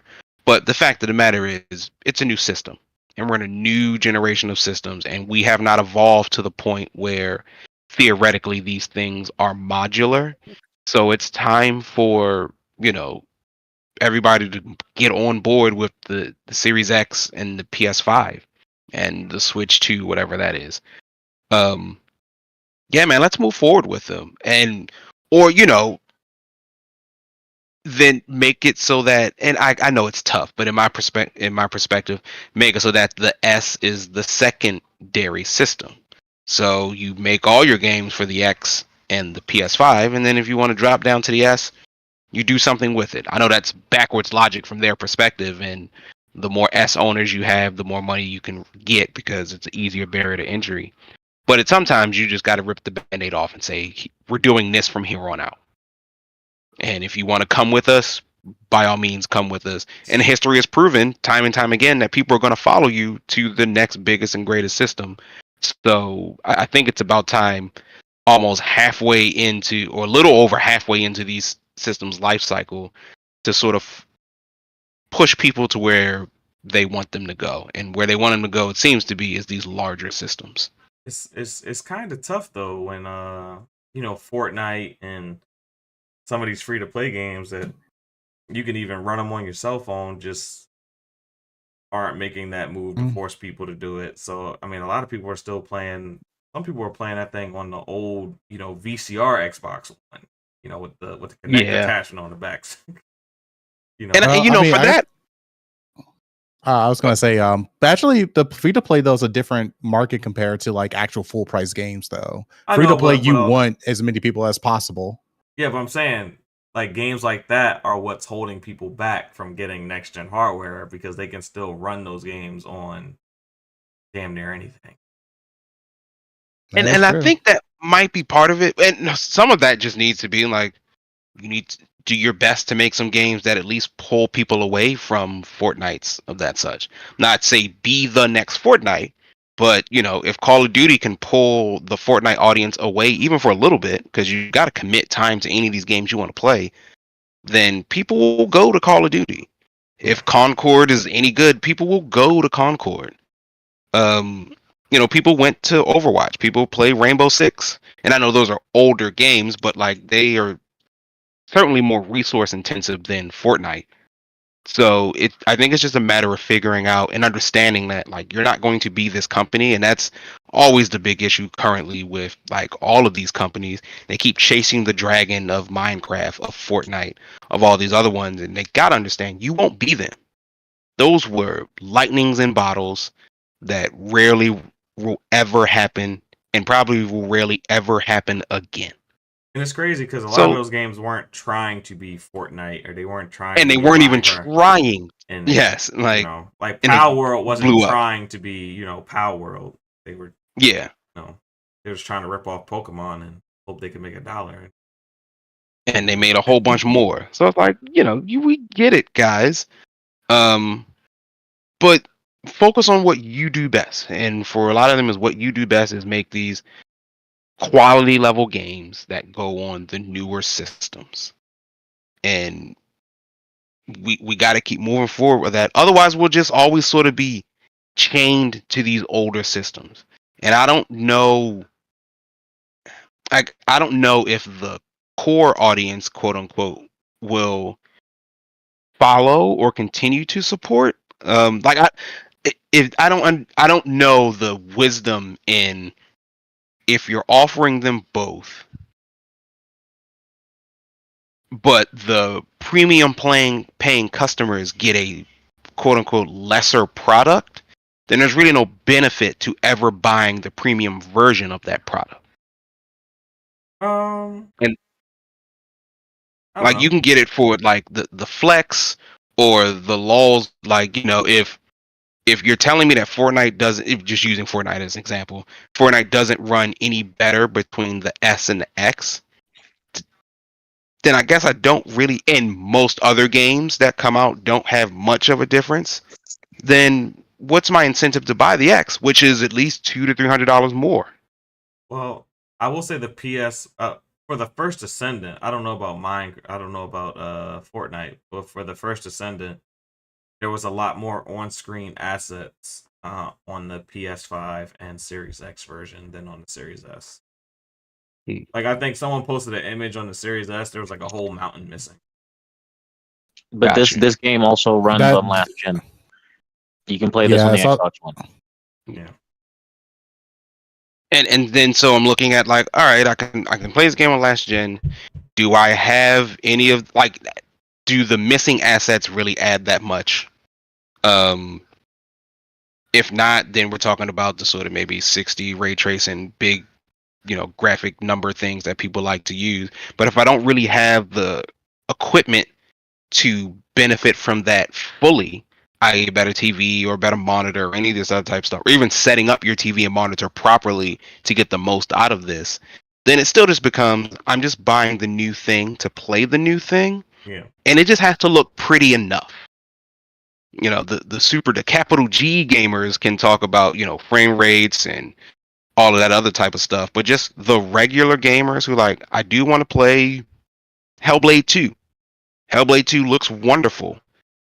There are very specific settings you can run to make Hellblade 2 look fantastic, but so long as Hellblade 2 looks wonderful, most people, I think, don't really care.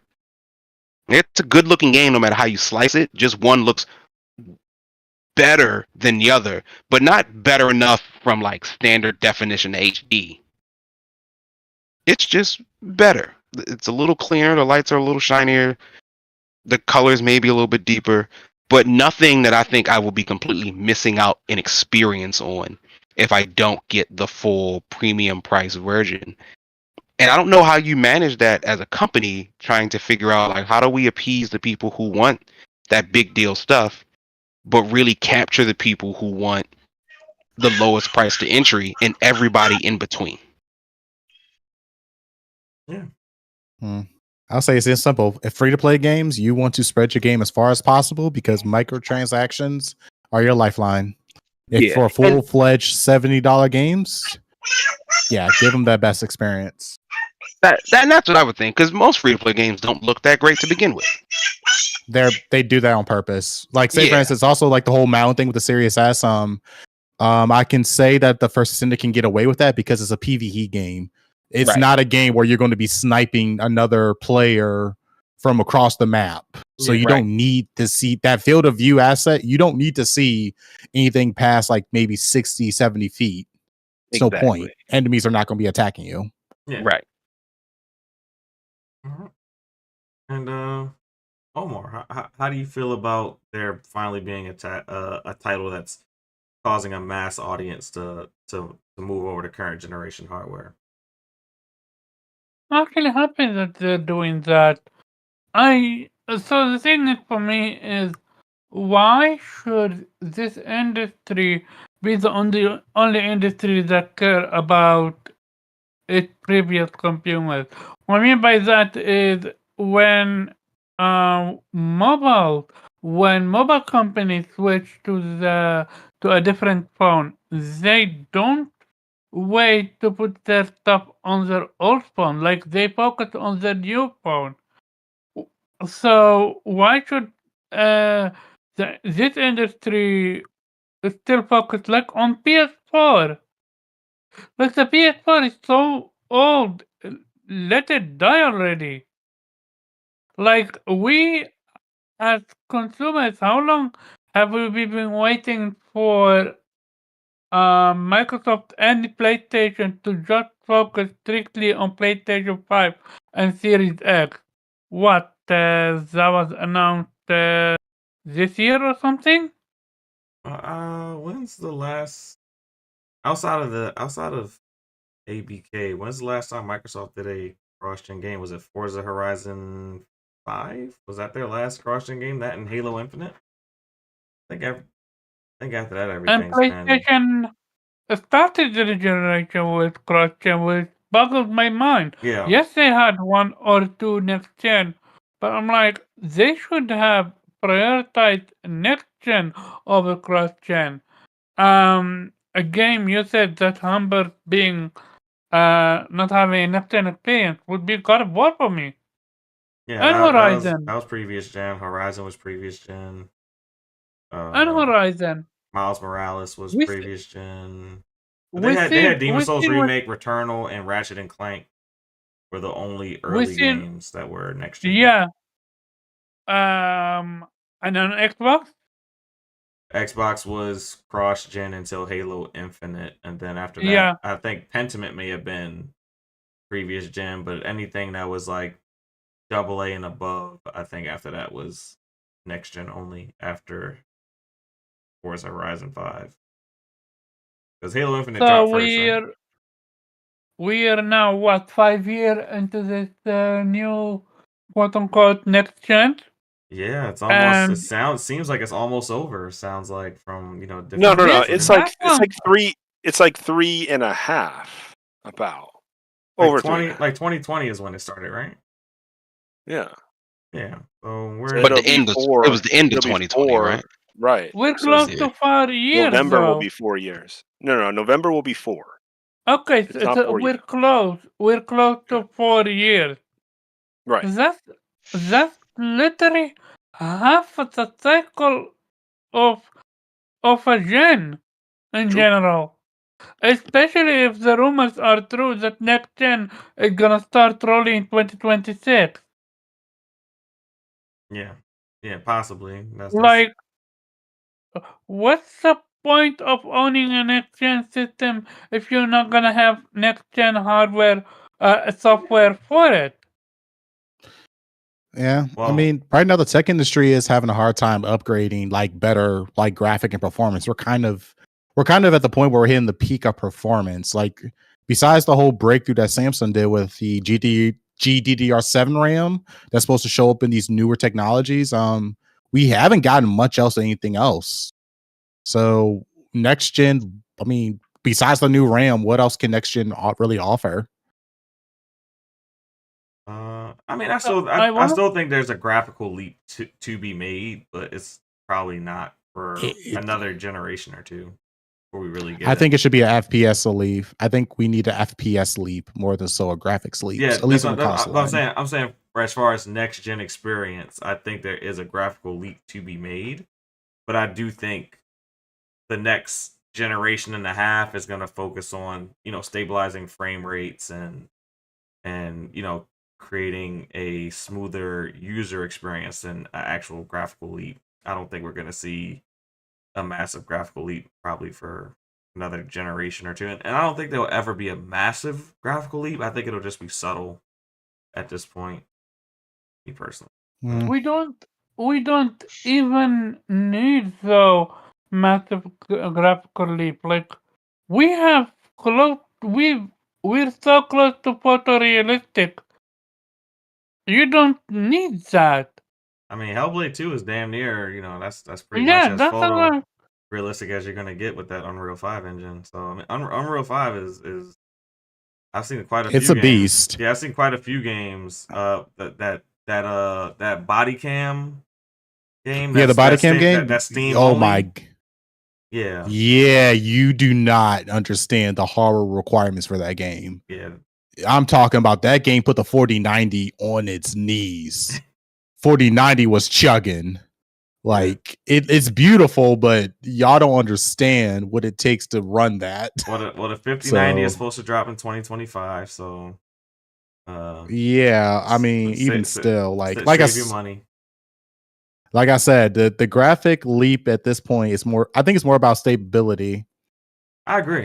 Because that's the only thing they can offer at this point. Because graphical leaps, not much. But then again, they need to start putting more powerful chips inside these consoles to actually give you guys that stability and give you guys 4K 60 consistently. They will at least for the. They will give us stronger chips when they stop having to subsidize consoles. Look, you guys sell games, okay? Yeah, it's okay. As long as they have to subsidize consoles, they're not gonna put the latest and greatest hardware in these consoles. I'm saying Steam literally sold the Steam Deck at a loss, and they said that it became a profit because it made more people go into the Steam market. It just is what it is, man. You know what happens when you don't subsidize costs? You start making products that nobody buys because there's no goddamn games on it. Well, you went games angle. I was about to say Sony all the way on that one because with their phones and cameras, them things are check them prices and some of their headphones. Oof. Hey, their cameras are really good though. I don't care what no one says. Oh, but they're not subsidized, but they are amazing. But you're gonna pay that pretty penny. I'll wait till Black Friday. But let's get Jubei on this topic. He is the most aggressive in this panel about abandoning previous generation hardware. So how do you feel about a game you love, college football, forcing people to move over to current gen hardware? As in the words of the great Childish Gambino, good. Please get the fuck off them old ass systems. I'm tired of saying it. I'm absolutely tired of saying it. Take your broke ass, go get your job, and get off these old ass systems. God damn, so aggressive. No, you have to cut it off. You have to cut it off. I've been over it. Yeah, this man said. I mean, literally, this holiday season, you may actually get like $175 Series S, special. I hope so. That's actually not make it one. That's actually a good deal. Like it. You might get that. I'm just saying, with a Call of Duty bundle, so it might end up being like $225. Yeah, Call of Duty 240. October, Black Friday November, Call of Duty bundle with the Series S. They already see that the college football can sell the Series S. Let's see if COD can sell the Series S. So Get a free like I don't know 3 months of Game Pass Ultimate with that. But I need COD to go next gen only too. yeah, I don't think that's I- happening until the next one. You have even- to cut them off. You have to. It's kind of weird though. I mean, they're still using the same engine, and I kind of understand why. Let them play it on cloud. If they really want to play it, let them play it on cloud. Well, I mean, the engine is based off like some of the asset. The reason why they can get away with it on the Series X, on the not Series S, on the Xbox One and the PlayStation 4, is because their engine is specially designed to have some of their assets on the cloud rather than on the console. That's the reason why they get away with it. G-Ban, as far as you bringing up the cloud is not something that I guess is financially Stable. No. Well, not financially profitable. No. Yeah, I don't think it's something that Microsoft is financially interested in because Black Ops 3 is not available on Game Pass via the cloud because they have to purchase the cloud streaming rights from Ubisoft for Call of Duty. I'm not talking about. I feel you. I'm just saying I don't want a last gen version. I think it's dumb. Hey, I mean, I hear you. Hey, they also share assets between Warzone Mobile and the Call of Duty franchise, which is the reason why they create the whole Call of Duty HQ hub. Yeah. It was put out terribly, but I do see their vision. They want to make it where everything can cross over to next Call of Duty games rather than you grinding all over again, all your weapons all over again, buying skins all over again. Because I'm gonna be honest with you, I'm kind of happy that they're allowing you to transfer your assets, and your assets can transfer over from your previous game to your new game. Play Call of Duty Warzone Mobile, I can play as A-Train, and then when I get back to Modern Warfare 2 and 3, I can play as A-Train again.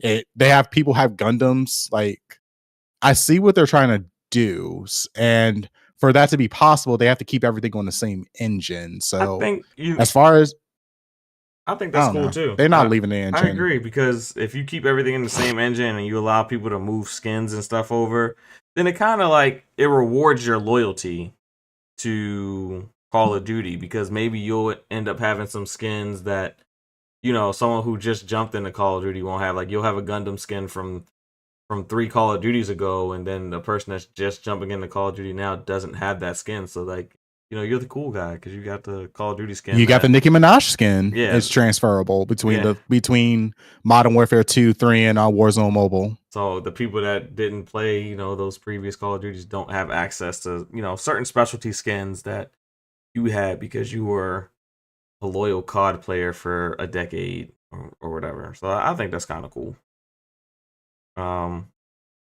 So I think we kind of hit this topic on the head. It kind of bled into talking about a bunch of different other games and just the industry in general. But I thought it was good.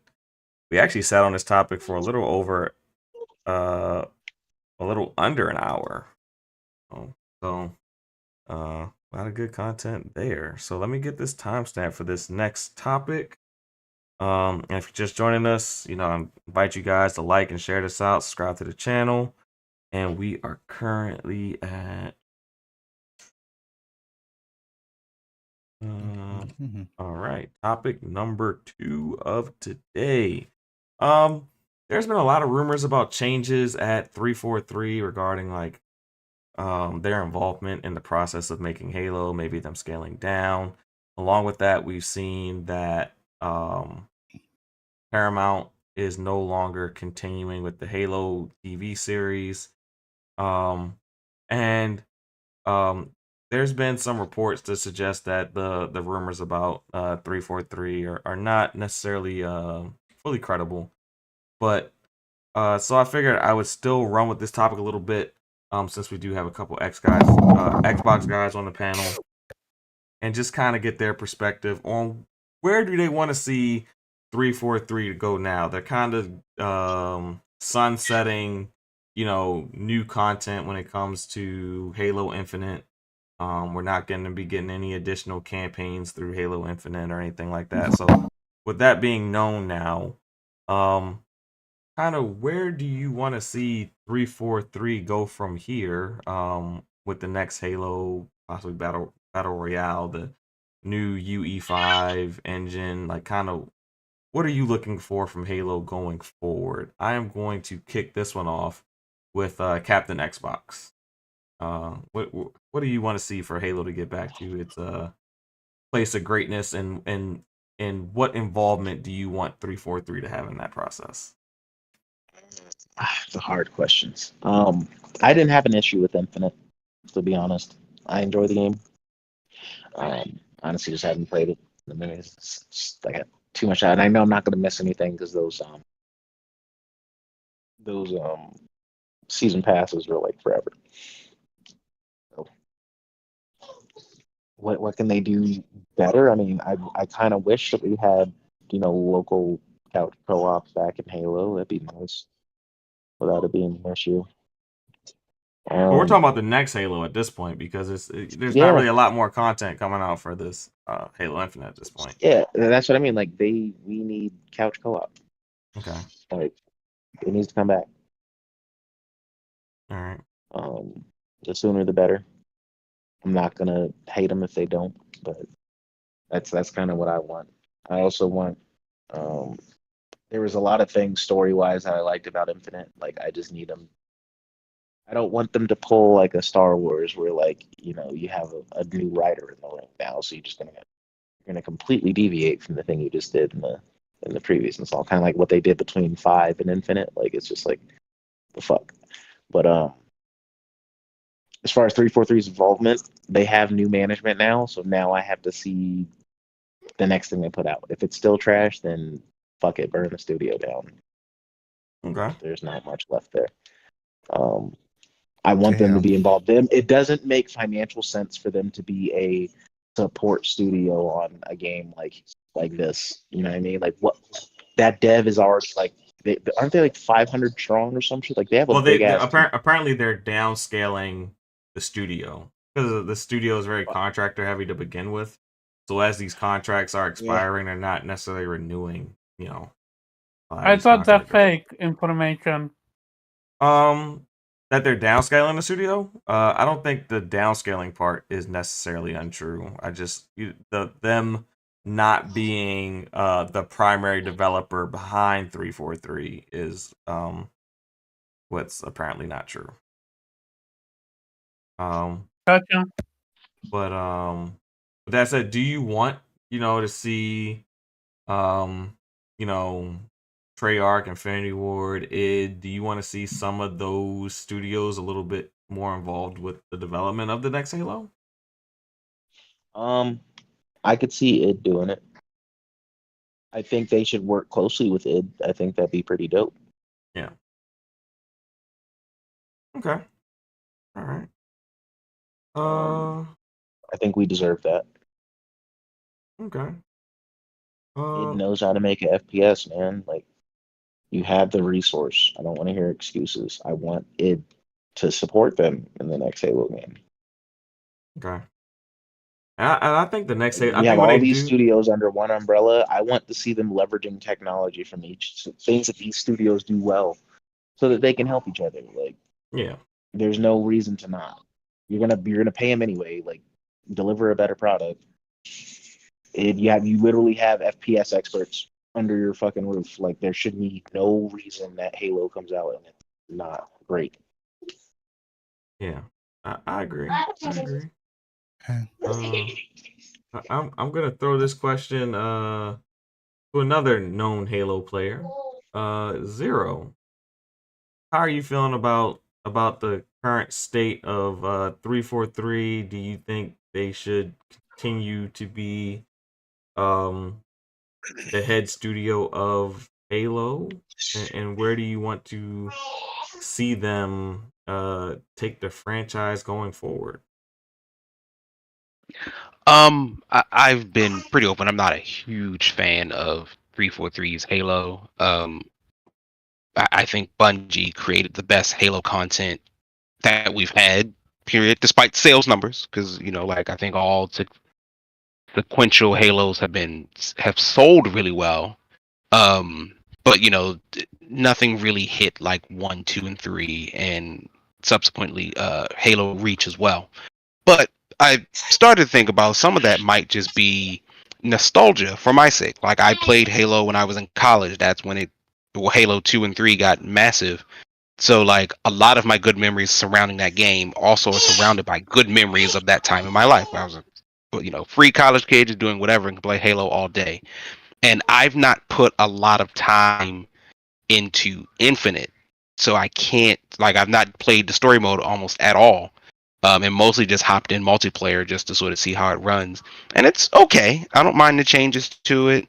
But I feel like Halo it feels weirdly stuck in a place where it's not modern enough, but it doesn't seem to capture any of the old charm either.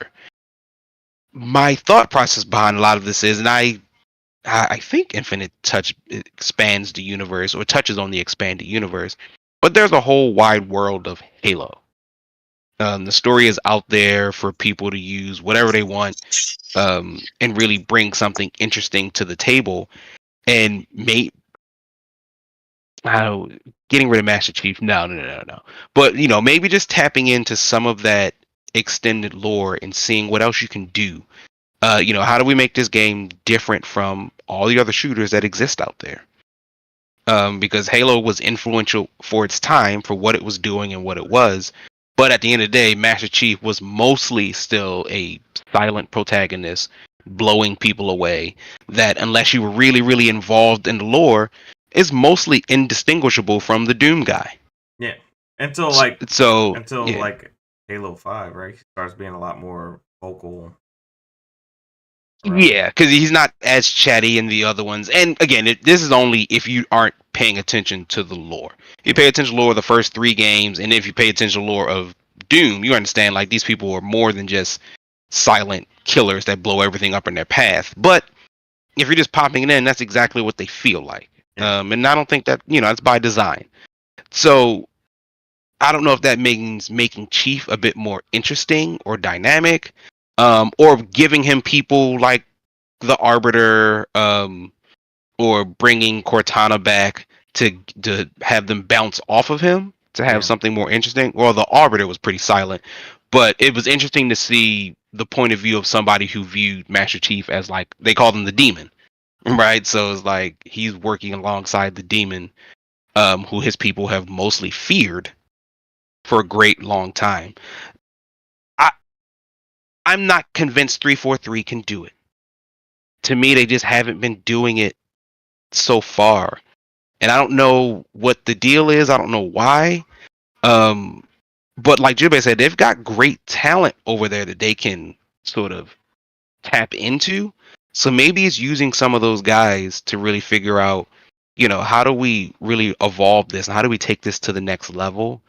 Or just make it more interesting and stand out amongst the sea of, at this point, of shooters. The very truth of the matter is, maybe we all need to be honest with ourselves. Halo just don't hit anymore.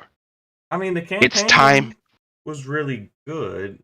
I think the biggest issue that Halo had was that Microsoft had them build a new engine, but they didn't commit to the staff that built the engine. So then you got all these people coming in having to learn a new engine and build a game at the same time. And I think that's what like kind of hurt Halo's launch. And then it just never recovered. Yeah, and that's part of it. The never recovering issue to me is, with all of these things, it is now a competition for time. Yeah. And so the question is, what is going to make me pick up Halo instead of Call of Duty, instead of Fortnite, instead of Apex, instead of Rainbow Six, instead of any of the other games that are out there? What's going to make me pick up Halo? So far, the answer is pretty much nothing. Because Nappy, can you look it up? But wasn't Halo's initial launch, like their peak player count on Steam was like close to like 400,000 people? Are you talking about Halo Infinite, or are you talking about Halo Infinite? Yeah, like its peak, and it died pretty fast because the content didn't follow. But I mean, they captured Uh, people's initial attention. It just yeah, And give that's me the a thing, like, second. yeah, none of these games are gonna like be massive forever, and you can't chase that dragon. But it definitely, I don't know why, it just feels like Halo is just sort of falling by the wayside. oh, I And get it. again, this could just be because I'm not focused on Halo as much as I used to be. But even just casually scrolling, like I will, you can easily scroll through TikTok and just see Call of Duty clips. Yeah, I it's almost, like yeah, it's like Halo Infinite's like kind of like its comparison would be like Rainbow Six Siege as far as like daily player count. I yeah, wouldn't It's like even and give around it that. that. It's like around that. and I'm those look. two really shouldn't be in the same league. I'm about to say I'm looking at the clear out. So their all-time high was 256,000 was our all-time high. Their current account within the last 4 minutes ago was 3,516. Yeah, So it's dead on Steam, but it's like in the top 20 on Xbox. Mm. yeah. So Steam Most players are likely. not playing that. Let me see Rainbow Six. I'm curious now. Are they even in the same league? At least on the I think PC Rainbow Six side. probably like around 13,000, right? No, Rainbow Six Siege has 58,000 players. It Oh shit! surpasses I Infinite thought Rainbow Six is by like a a huge hidden margin. gem for some, because I thought that Rainbow game Six is like was kind of on the downtrend. No, Rainbow Six is going strong. they've had some Damn. crazy DLCs. It's really big in Japan. Uh, Really? Yeah, That's interesting. Okay. 343 better get Yeah. their shit together. That's all I gotta say. Hey, Yeah, at like least I they just beat Gears. They beat Gears 5 at least. Well, Gears 5 only has 589 concurrent players. well, I mean, people didn't play Gears 5 for its multiplayer, so once you were done the campaign, you were pretty much done with that particular game. Yeah. Um, That's curious. Let me see. but while you're looking through that, Kofi, I know you were at one point a Halo player during your college yeah. days. Um, what are your thoughts on everything going on with 343 I mean, and kind of the direction they should go with their next Halo installment? so a comment you made earlier, Pharaoh, I don't think I can agree with you more. I do think that they had the ambition and they were ready to spend a lot of money to make Halo the biggest thing ever and a great system seller. But their process of having a lot of contractors and not permanent employees in the development of that game probably hurt how it was being developed, and how much focus had to In particular kind with of that get new engine, yeah, for refocused. sure. Like you can't have a new engine that nobody knows and like you just like, Yeah, oh, y'all are done. We're just cycling some new contractors to work on this exactly. brand new engine that they've never seen before. And it's Like, like, exactly. It's like saying, "Hey, we're going to save money because we don't have to pay these people's benefits because we're going to make them work for 18 months.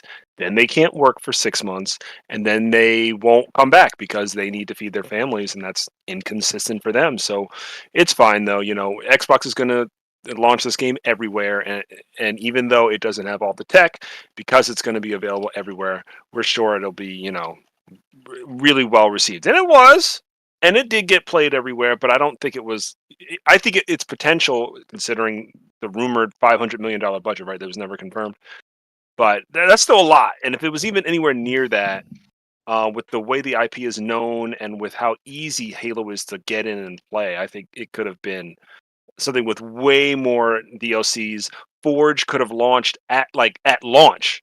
Like yeah. this came out with Forge, you could just do anything at launch. Like I just think that the impact was missed with something like that, especially with it being such a big gap in time between 5 and Infinite. So I would dare say that if it launched with its full feature set day one, it would probably have a pretty healthy player base at the moment.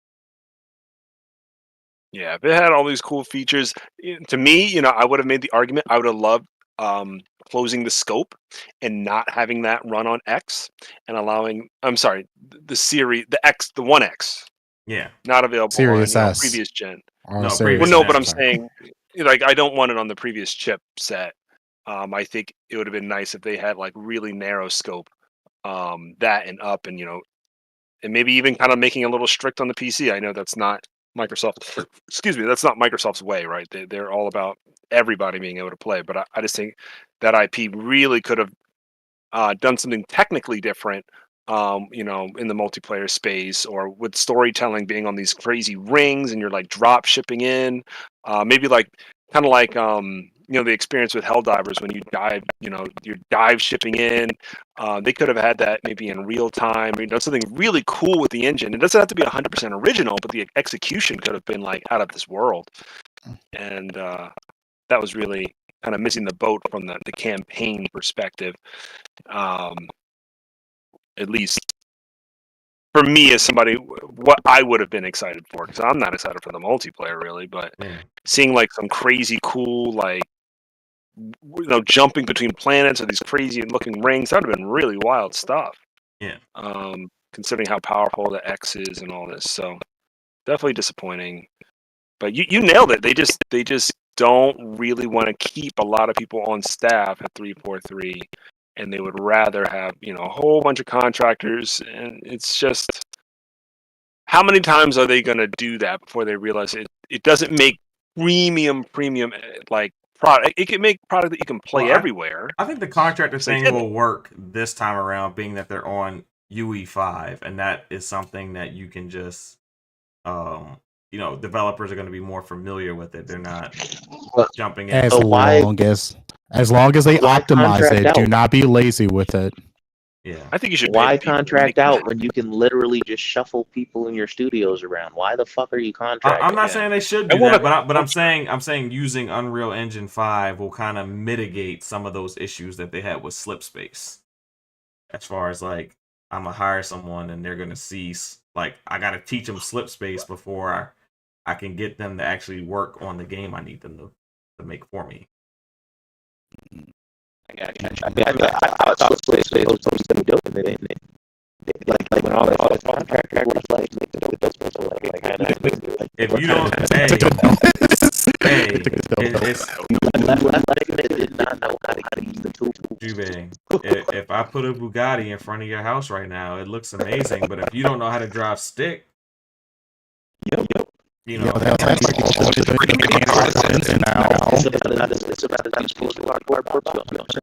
so yeah, I don't know if Omar had any dealings in the Halo franchise, but just from an outsider's perspective looking in, how do you feel about Halo and 343 moving forward with this franchise? Kind of, where do you think they should go from here, Omar?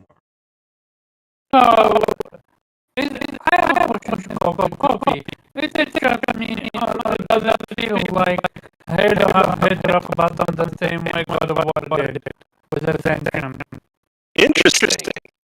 I think, I would not take any God of War since slander. I have God of War hit bottom. It's not how I interpreted why Ascension failed. I think. Why do you think Ascension failed then? That's an interesting conversation. Yeah, I think Ascension failed because they weren't really changing up the moment-to-moment gameplay experience.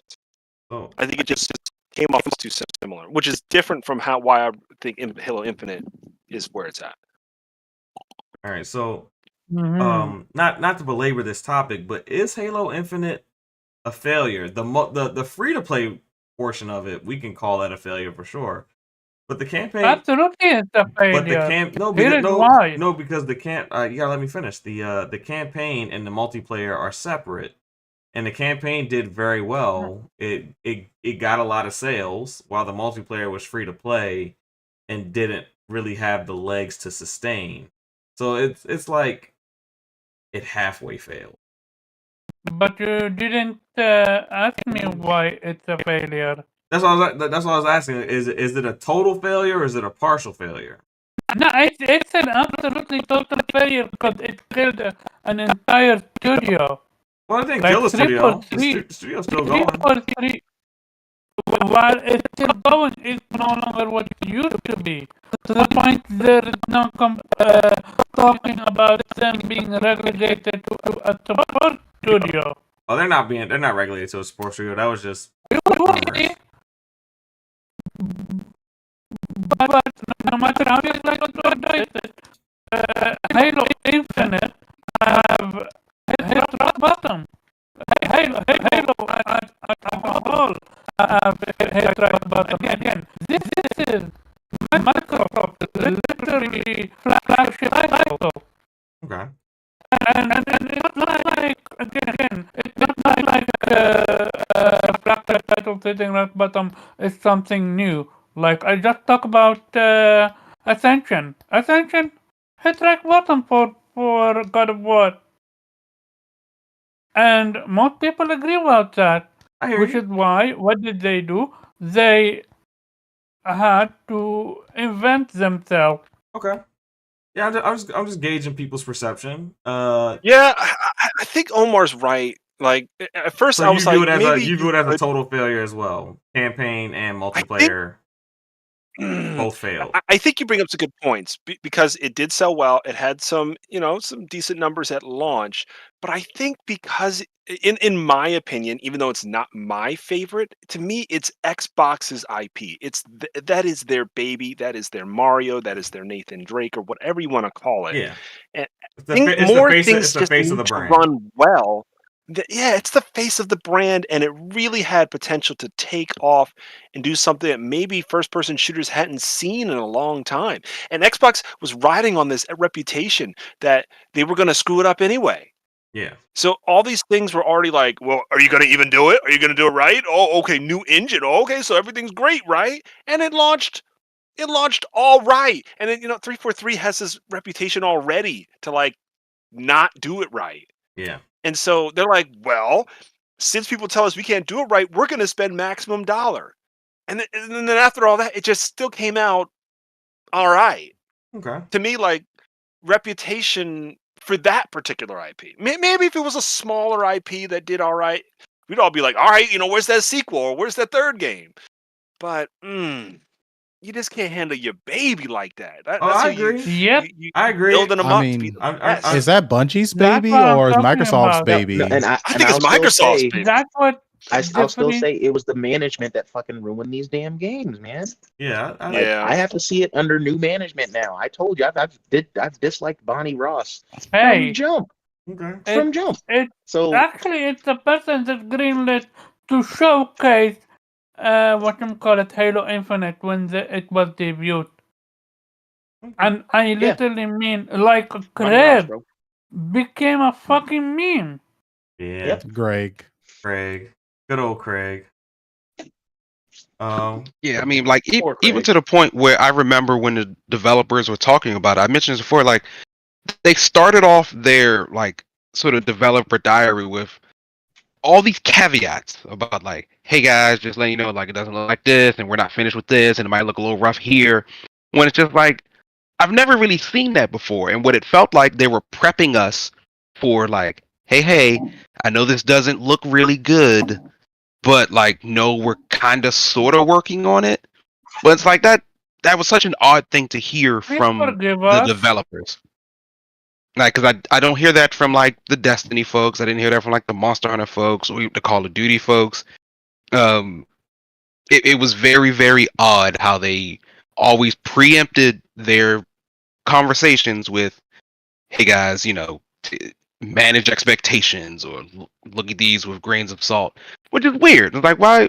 Omar and Kofi said, like, this is Halo, man. Like, this is Master Chief is This is functionally it. one of This the is why faces people of buy gaming. Xbox. Yeah. Yeah, Right. like not just Xbox. He's the Defines the face of generation, gaming, defines man. the Yeah, genre. All right. yeah. There it is, right there. Defines a genre. Okay. Yeah, it's like, what first-person shooter So- you play? I play Halo and nothing else. So 'Cause Yeah. that's all I need. Like for like they need to capture what made Halo 3 so fucking addicting. Because you like I don't think people realize just how fucking massive yeah, people that game was. lost I wasn't relationships doing over Halo 3. shit after school but going home and playing fucking Halo 3, Yeah. bro. Like that was an entire lifestyle change. Yeah. So for you, Yeah. Zero, total failure or partial failure for Halo? Partial. Total in the sense of like, no, partial, because I'm equating the game did sell well.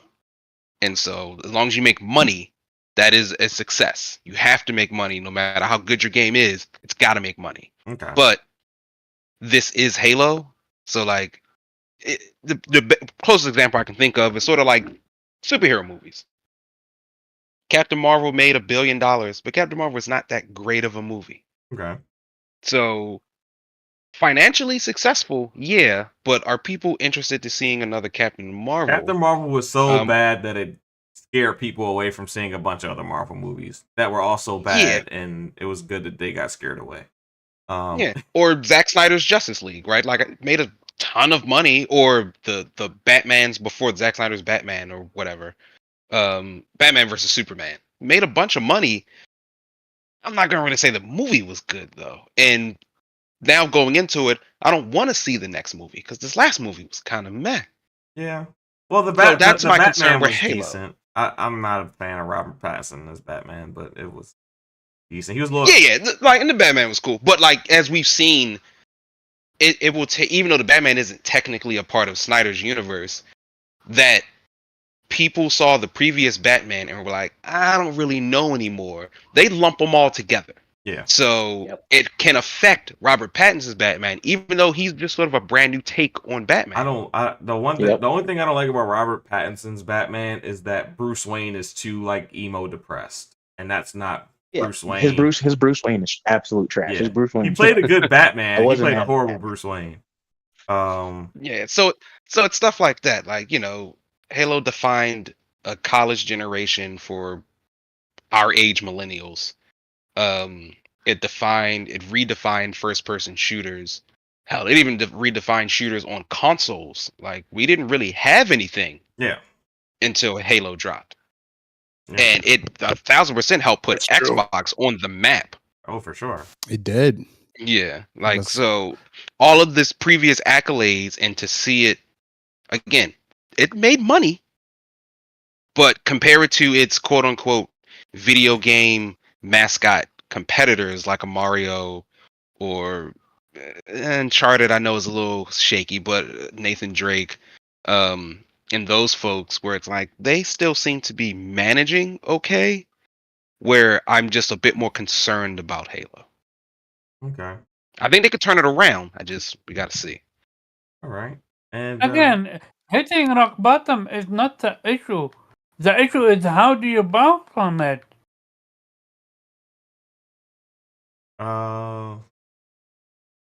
Yeah. I mean, that's what we were talking about. What do you kind of want to see from 343 moving forward? But Nappy, for you, is Halo Infinite a partial or a full failure? Despite the sales that sell great, I'm guessing it's more so of a full failure according to Microsoft. I mean, look, you guys remember High Five Rush? That was apparently sold very well. No, it didn't sell very well. It just received critical acclaim. Didn't sell well. Oh, well, I mean, it's just that because the whole thing about them was they thought that they had a long-term plan for this. This wasn't like buy it once and done. No, they want you to buy it once and then go into the multiplayer and then constantly go for the battle pass. It's supposed to be a 10-year game. Yeah, there's supposed to be additional single player content released, and yeah, for that very saying, for not seeing all this additional content, single player content stuff, I would consider it a failure. Okay. I don't think 343 has what it takes to fix the story around. I honestly think that they just need to drop Halo. If they're just going to have a bunch of contractors working on this game rather than having a dedicated team, and especially dedicated story writers, then they need to drop this. They just need to. Okay.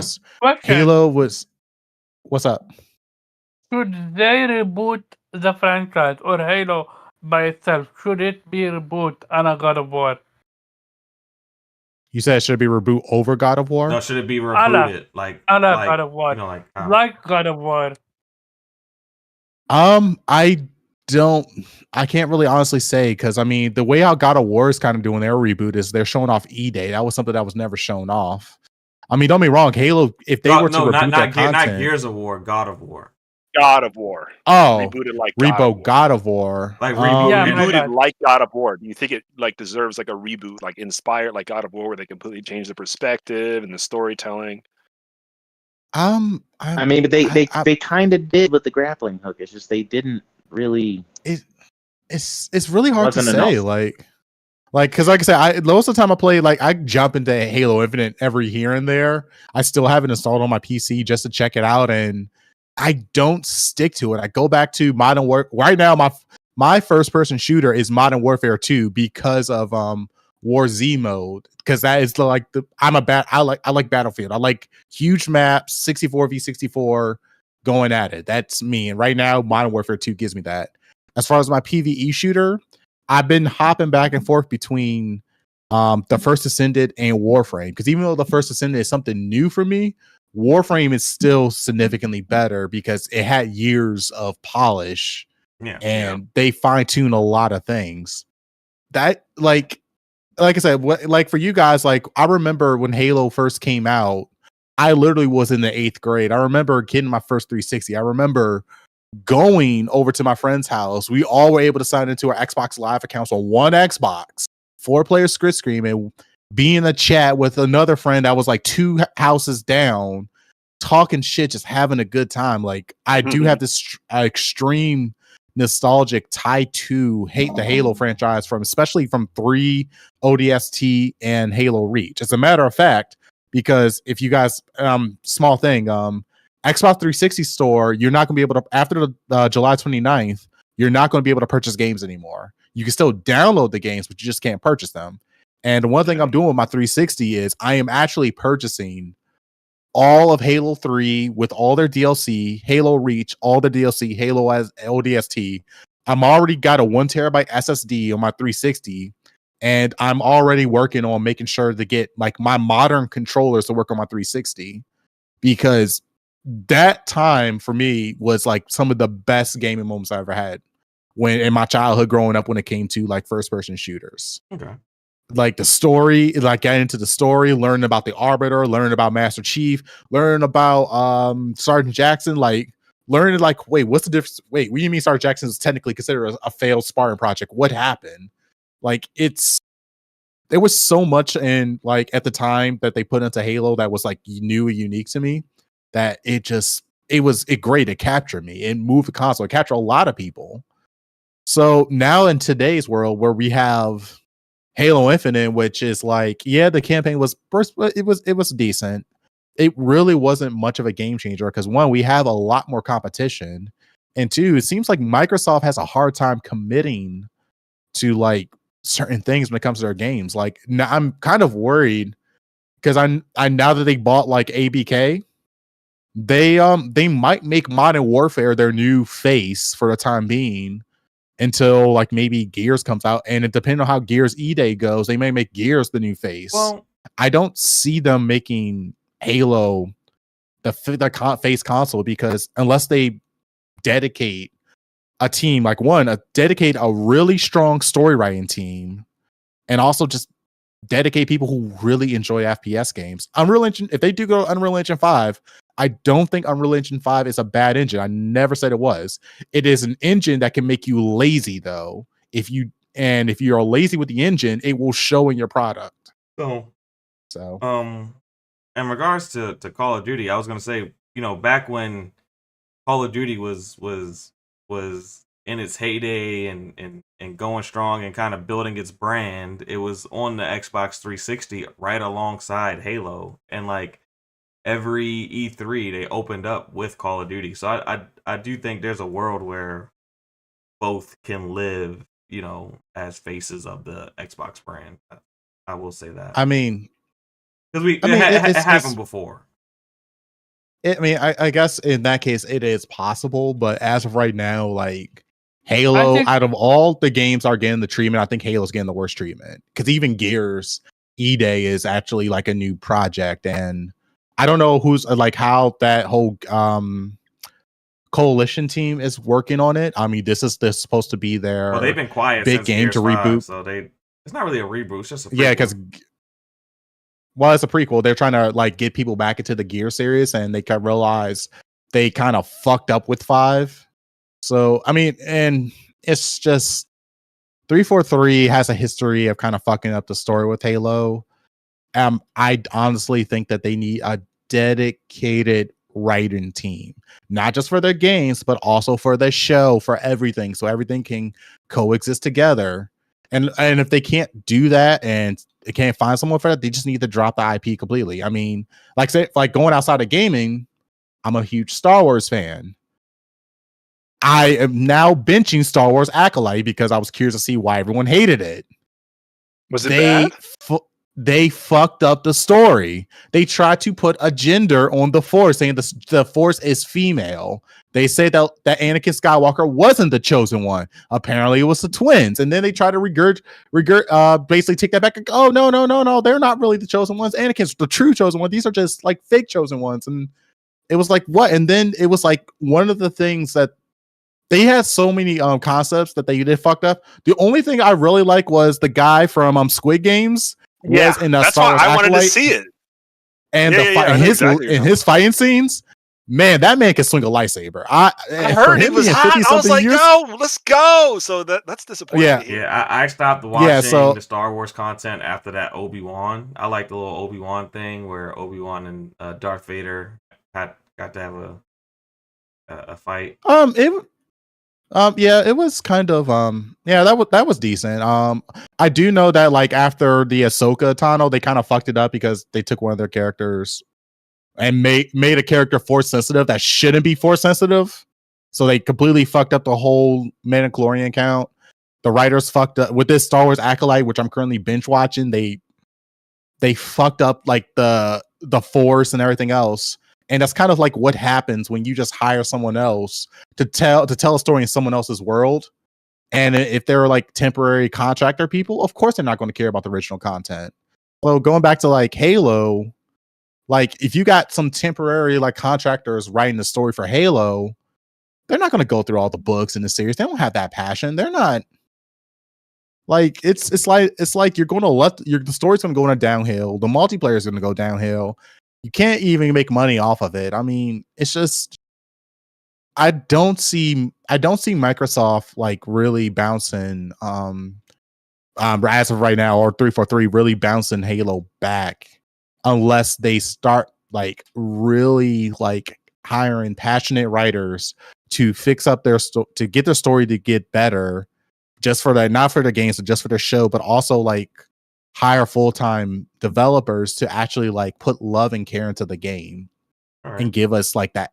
I'm not saying go back to the past, because I mean I don't think they can capture that moment but I think they can try to create something a little bit more new. I know it sounds scary for developers to come up with something new, especially in today's age, but like there is a way for you to expand in the story without fucking up the past content or the lore of the realm. Oh, for sure. So yeah, and but go ahead. I don't know. That's just how I feel. All right, yeah, you're entitled to a rant. You love Halo, you're entitled to a rant. Last but not least, but also I'm also buying all the 360 titles though before the 29th. Right. My 360 is going to have all the Halo content. Okay, all right, respect.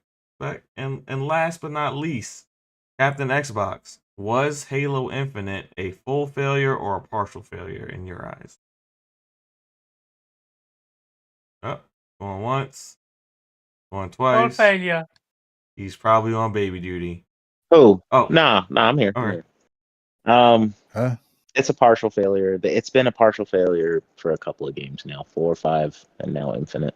Okay. It was like one half of the game is great. Like I remember with 4, like story fantastic, multiplayer meh. 5 multiplayer great, story bleh. And Infinite is just the same shit. Like we got a better story, but multiplayer wasn't where it should have been when it came out. All right. So it's a partial failure for me, but it's like I saw under old management what the pattern was. Show me something else. Okay. Like I don't want to hear excuses anymore. Like I said, don't contract out. Rely on your other studios. Y'all amassed this infinity gauntlet of studios over these years. It's time for y'all to leverage that. Like it's got to be cheaper to keep the shit in house, right? Well, Like, definitely. I'm just being real. Hiring a contractor is expensive.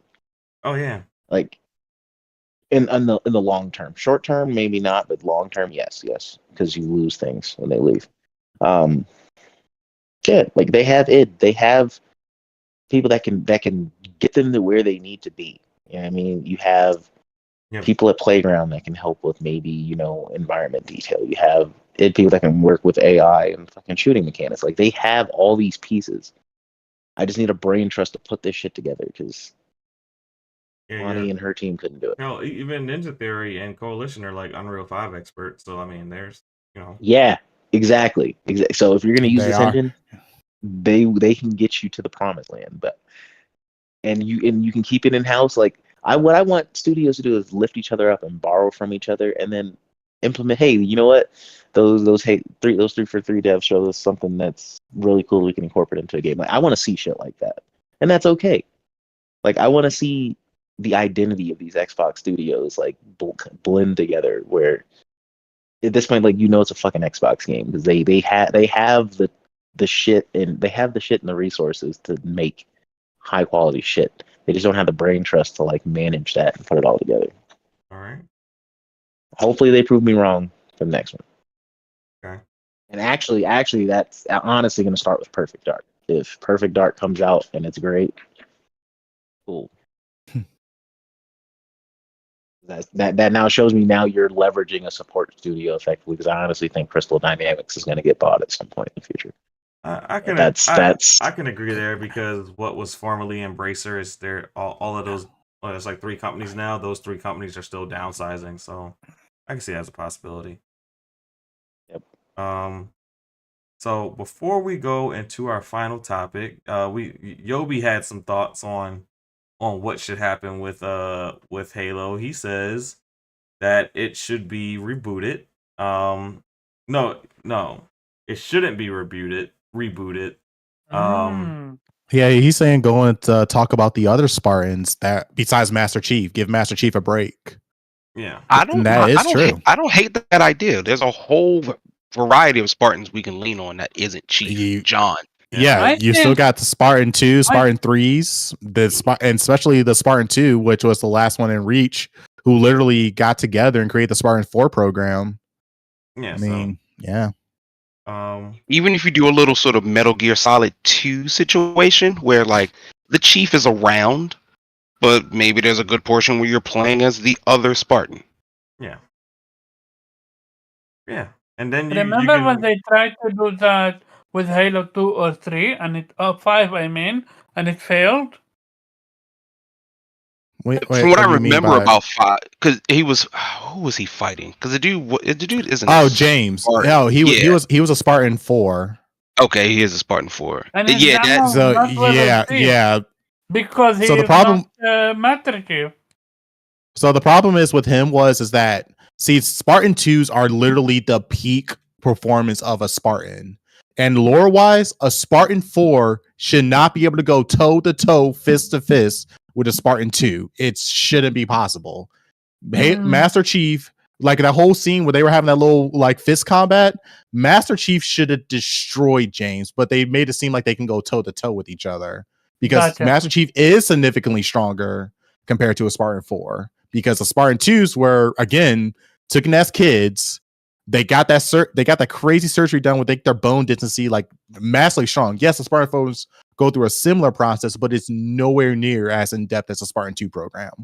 Spartan 2s were literally the strongest Spartans out of all the 4 programs. Gotcha. Yeah, a lot. Thank you for explaining. Oh, no problem. So that's why people were pissed off. And also the advertisement kind of lied to you. Yeah, it was the advertising that lied. And also I remember like all the boss fights in Halo 5 are like the same guy. It kind of was. Yeah. It was the same. Yeah. Yeah. Yeah, it never changed. You just like went from different location to different location. And if I remember correctly, you really aren't even fighting James as a boss. No, So, like, he there never was- fought yeah, Master Chief never fought James Locke, and James never fought Master Chief. So it's kind of like that you just had that one scene which they turned into a cutscene which already one pissed our people off, and 2 it was the lore was like a Spartan 4 cannot go toe to toe with Spartan 2. That should not have been possible. That was not lore accurate. Okay. Well, fun Halo discussions. That said, we can move on to the final topic of the day. And that will be the topic that just keeps on giving. You just when you think you're done talking about Game Pass, there's something new. And apparently came out today that apparently Xbox is working on even more tiers to get people into Game Pass. Apparently, they are looking to move towards implementing a mobile tier, a cloud tier. They're experimenting with an ad-based tier. And did I say family tier? No, you did not. So It's literally tiers galore, eh? yeah. So wait, they're still working on the family. The family tier has been like a thing since the past 6 months. It was a pilot. They've been working on. It was a pilot in several several different countries. I don't know if that pilot like continued on and those people in those countries still have it. But yeah, they're experimenting with a bunch of different tiers. I think the one that's closest to fruition is the cloud only tier. But yeah, Xbox is planning on tiering us to death until we all get into Game Pass. Can't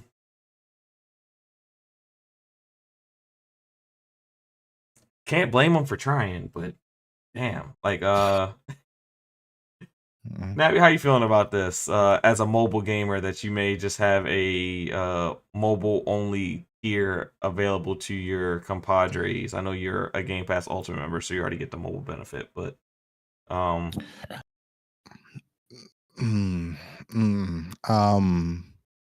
So the thing about streaming like a mobile tier,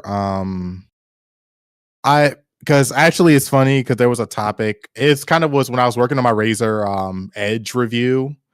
One of the things that I always talked about was yes, streaming is cool and all, but nothing will ever beat running your games natively on your device.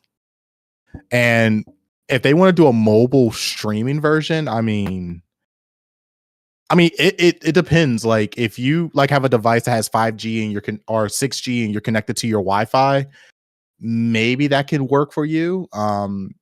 The mobile tier, I don't know how much money they can even like charge for a mobile tier. Because I mean, honestly, I think it should be integrated in with the cloud tier. To be honest with you, maybe like charge the same price as Apple Arcade, probably.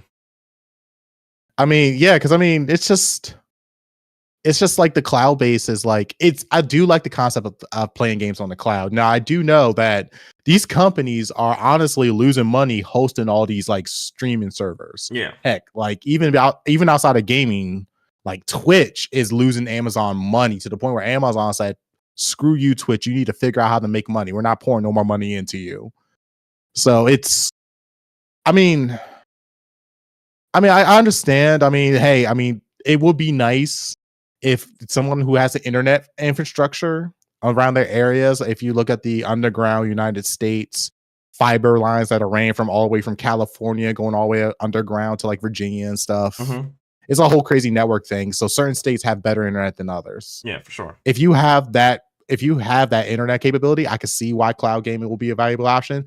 My only issue with cloud gaming on like devices such as your mobile and TV and stuff, or maybe so like streaming on your TV now, is that it only detects one X input device. You need to find a way for your cloud streamings to detect multiple X input devices.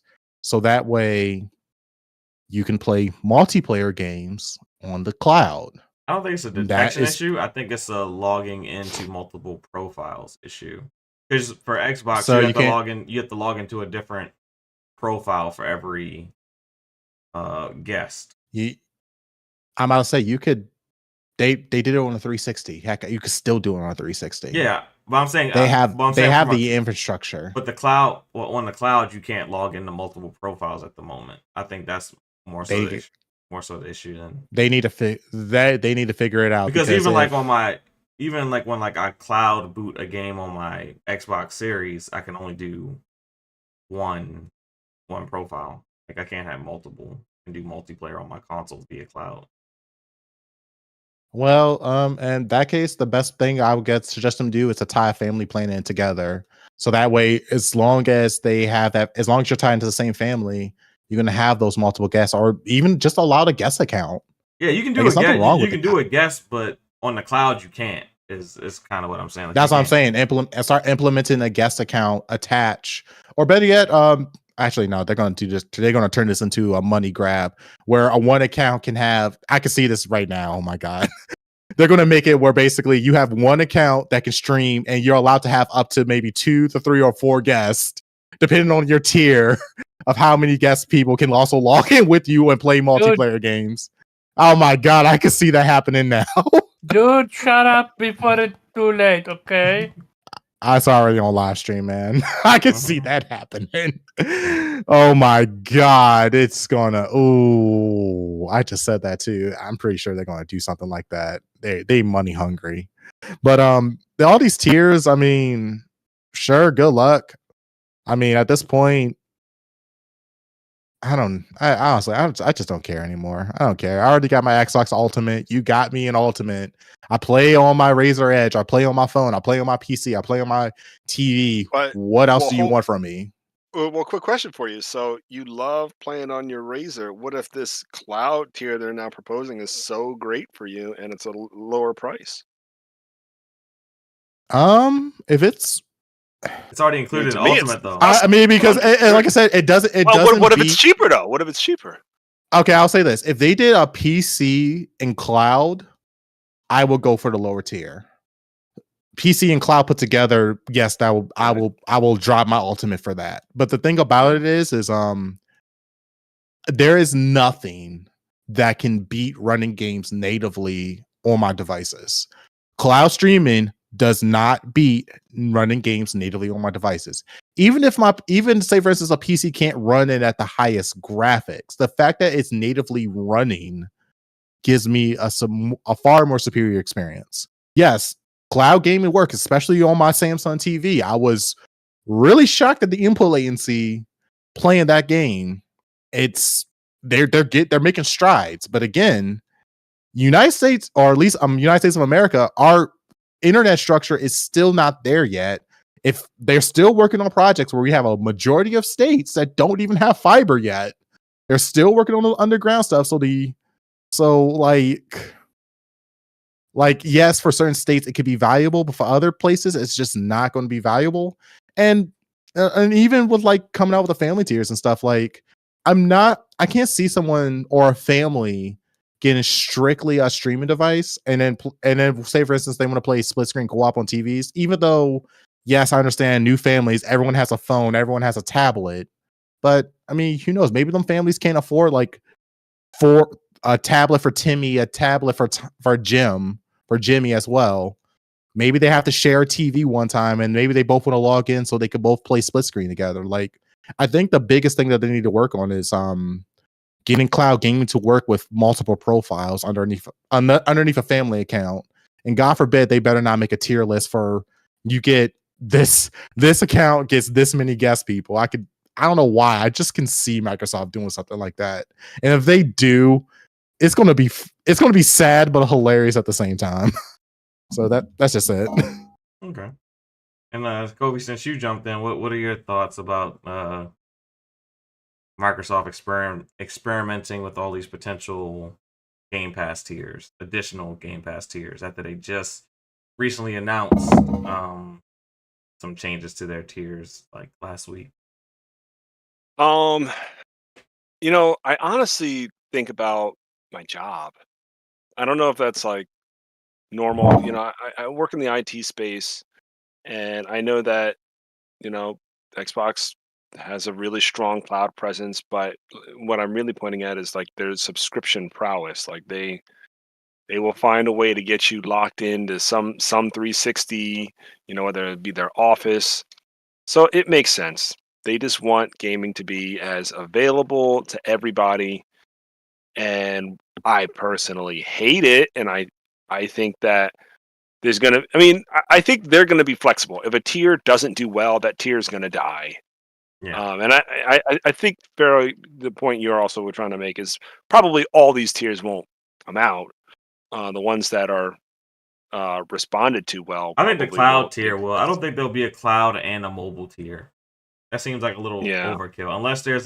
Unless you're gonna get a whole bunch of mobile games that end up in mobile Game Pass, and you can like play those games natively at a extremely discounted price.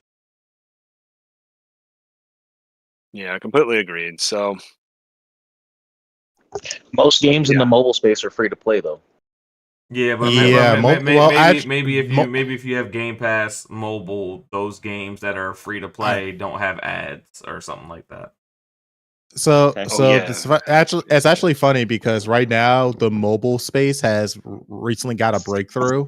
So now we can emulate Windows on our phones, and even I tested this out with this app called Winulator. I was successful in playing Rise of the Tomb Raider natively straight off my Razer Edge. Oh wow, that's crazy. And a lot of people have been playing Skyrim natively, Oblivion natively. It's people have been going insane with this Winulator app. So now people are now are saying like, hey, why can't we get full-fledged games or games ported over to mobile when our phones and tablets are now capable of playing those games around the 360 and PlayStation 3 era? Because Resident Evil 4 It's only sold 3,000 copies on iOS. That's why. I was gonna say, No, I think it's hard to capture that market. I mean, the mobile market is really a car capture, but one of the things the the market is lacking, which a lot of people across the world are saying, is that we can now get full-fledged AAA titles. And unfortunately, it is you thinking that like microtransactions on certain games are bad.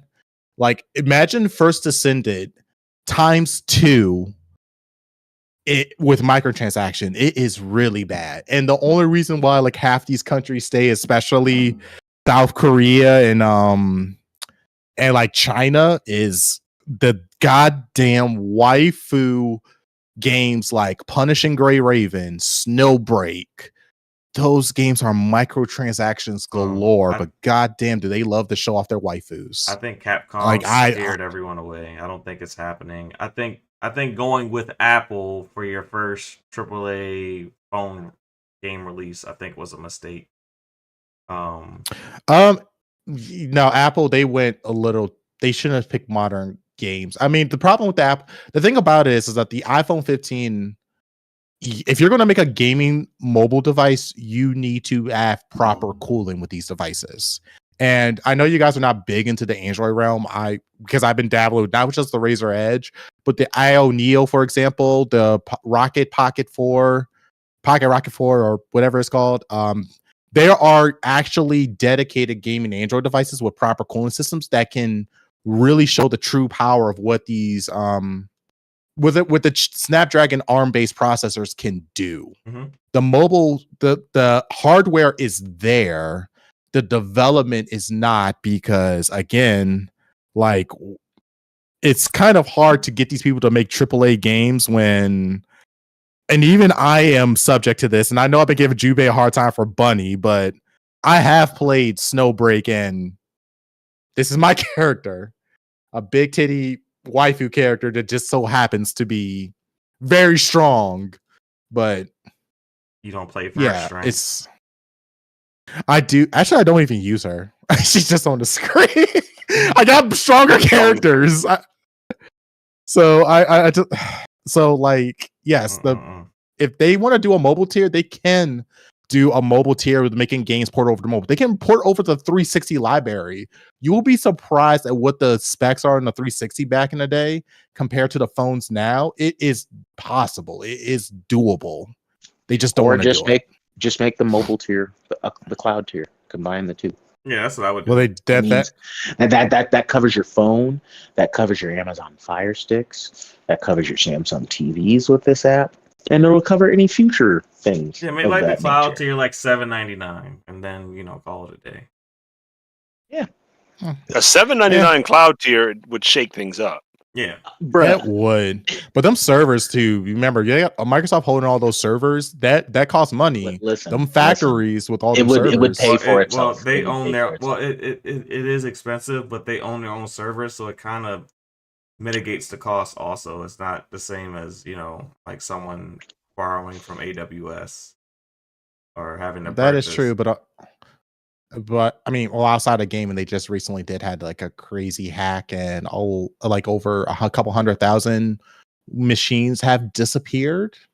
VMs. So there's been a lot of stuff going on behind Microsoft scene that they're dealing with. That's been affecting not just the gaming industry, but just Microsoft products as a whole. Yeah, we had that whole outage this weekend that I don't know too much about yet, but yeah, I'll figure it out later. Oh, I know a bunch about that, bro. I was dealing with that at work. I've been dealing with that at work since Friday. But all I know is everyone was complaining because the one thing Microsoft doesn't let go down is Teams. Yeah, Teams is going down. It's not a Microsoft issue though. It's a CrowdStrike issue. Yeah. Yep. It's CrowdStrike. Screwed it up. And CrowdStrike, and their CEO is a smug bastard. This is also not the first time this has happened under his watch. Like, I have some shit to say about that, but go on. This is a gaming podcast, not an IT cyber attack. So. I mean, we're all in IT in some special way, so. But yeah, so we got Kofi, we got Nappy. Zero, what are your thoughts on these additional tiers that are supposed to be potentially coming our way from Microsoft? I'm over it, man. What are we doing? Like, why? I don't understand why they keep making things like so needlessly complicated and so needlessly spread out and open. Like, just slot whatever new stuff you want into the things that already exist. Like, what's wrong with what we have right now? Like, I'm just trying to figure out what's wrong with what we have right now. I guess you could add. I would argue what's wrong with it right now is that you're not going to get a lot of people to buy a Fire Stick and game solely via their Fire Stick over the cloud, paying $20 a month. And I think that's what they're trying to combat as far as the cloud tier is concerned. I mean, and maybe, and like, sure, but my initial thought is, how many people do you expect to get with this in general? They want they want to reach 3 billion. That's what they said. So, the infrastructure, even in the United States, the infrastructure is not there. For a lot of countries, the infrastructure isn't there to make that the sole gaming experience. And that again, we talked about it last time. Like, that's also a culture shift. Like, long before you get to, can our infrastructure handle it? Can you change the culture of, I buy consoles, I play games, to I pop this thing in and now I play games? Like, and I mean, hey, look at Gen Alpha. But they still got quite some time to come up. They want to like really take advantage of it in that way. So we're still talking 10 years down the line. They want every screen to be an Xbox. That's what they say inside of Microsoft. Every screen is an Xbox. And I understand the dream. It seems like an absurd thing to chase, but by all means, I'm not a CEO at Xbox, so what do I know? But it's the thing that frustrates me about them. And just like with the whole Game Pass thing, I'm paying this. First and foremost, I don't understand why I can't buy a yearly subscription. Now, I understand in principle, like, you just want the most money out of me as possible, but it's an absurd position to have. Almost nowhere else does this. You do a yearly subscription on Netflix? No. In fact, the only ones that really exist that way are. I think can you do a naming subscription on Netflix? I think you can do a yearly subscription of the Disney bundle. I think you can do a yearly subscription of that. You can pay $200 or whatever for the entire year for that. Yeah. But I don't think Netflix does not have one. Yeah, I don't think Netflix has one. Interesting. So I think Netflix is I think Disney has because one. But if Disney has it, then I would assume Hulu has it because they're the one in the same yeah, that's company. what I'm saying. The bundle, the triple bundle, the Yeah. ESPN Plus, Disney, and Hulu. I think you can buy a year outright of that. I think you Amazon has it. Yeah, Amazon. I'm sure they have a yearly. And Apple TV has it. So even discounting Netflix, it seems more of the industry standard, particularly in like Xbox likes to be like coy and funny with this, but like you're a software provider. And there aren't, as far as in my field or my knowledge, there aren't a lot of softwares that are strictly month by month. Not Adobe. I think Adobe is on strictly month by month, isn't it? No, Adobe is yearly. They have a yearly and a monthly, but right now Adobe's being sued. So yeah, they have a yearly. We're about to see some changes. Adobe be scamming. Yeah. Yes, absolutely. That is the biggest scam ever. Is Adobe right now? So that's why like, the EU is suing them. Yeah, so like every Especially little random thing that is software, you can get on a yearly subscription. Why are we still doing this? Why are we still doing this, Xbox or Microsoft? Like, what is happening? What is again? I guess I understand it from just like we just want to get money out of you, but like you're getting money out of us anyway, so this isn't some big thing. Also, I'll never be sensitive to $1 billion company. So like I don't really care how much money you need to make Microsoft. You already made all the money that you basically can make. Everything else is just extra. So everything about them, and this is again, I'm happy that they're coming out with games. I'm happy that maybe they're moving away from the Series S. But everything in this generation feels so needlessly complicated. And I don't understand why. I don't understand it because they keep having to like pivot on the back foot. Or because there's so many shake-up and changes. But like everything feels so needlessly complicated when this is simple. This is not hard. So Game Pass is fine as it is. You can add the Fire Stick tier and keep that as it is. You know, my general question is, why are you raising prices? For what? What have you server cost? The cost of keeping those servers up and running. Microsoft, you got more money than God. You do not need our money to keep those servers running. What are you doing? And then you raising costs. What are you providing me with here, bro? Like the games are coming. The games are coming now. Like they're now coming. Like what do you mean? Like, and what if they don't? So now you charge me enough, and I'm paying for Game Pass again, and you've not really provided me any true value for Game Pass for an Xbox gamer. Not just in general. Like Game Pass is cool for everywhere, but like I can jump anywhere from PS Plus to EA to Ubisoft to get like other people's games. Where are your games? And your whole selling point is day one. I don't get it. I don't get it. I don't get it outside of just like blind greed, but I don't think that can be it. Like I just don't. I don't want to believe that it's just like naked capitalism, pure greed. We want to take you for everything that you're worth because they've not been as brazen about it if that's always been their core motto.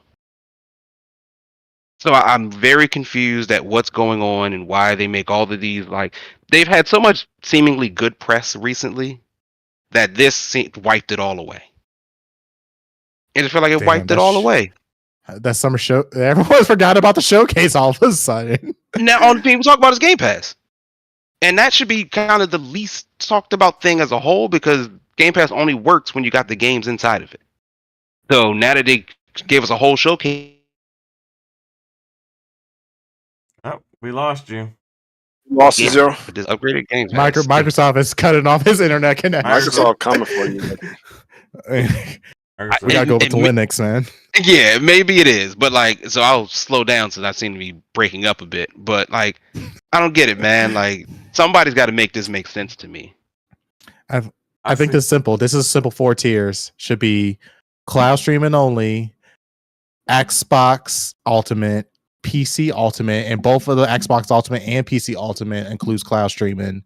and then just Ultimate God tier, which has everything. Those should be the only 4. There's too many ultimates. Why are we even dealing with PC Ultimate? Why is it not wrapped into one? Well, What is the functional difference between PC and console? The functional difference. PC Ultimate includes PC and cloud streaming to mobile devices and the PC and everything. So you got the cloud streaming as the base. Console streaming and PC stream. Console and PC should have their own separate tiers. Should be the exact same price, except one's just strictly for PC and cloud streaming. The other one's strictly for Xbox and cloud streaming. And then I guess you can call it the Ultimate tier, which has PC, Xbox, and cloud. Wait, those should be those are my only 4 tiers. Wait, another thing, because Reggie, you just brought up why is there 2 different tiers? I have a question for Game Pass on slightly PC. cheaper. Does that, the price, but does Game Pass on PC have Death Stranding?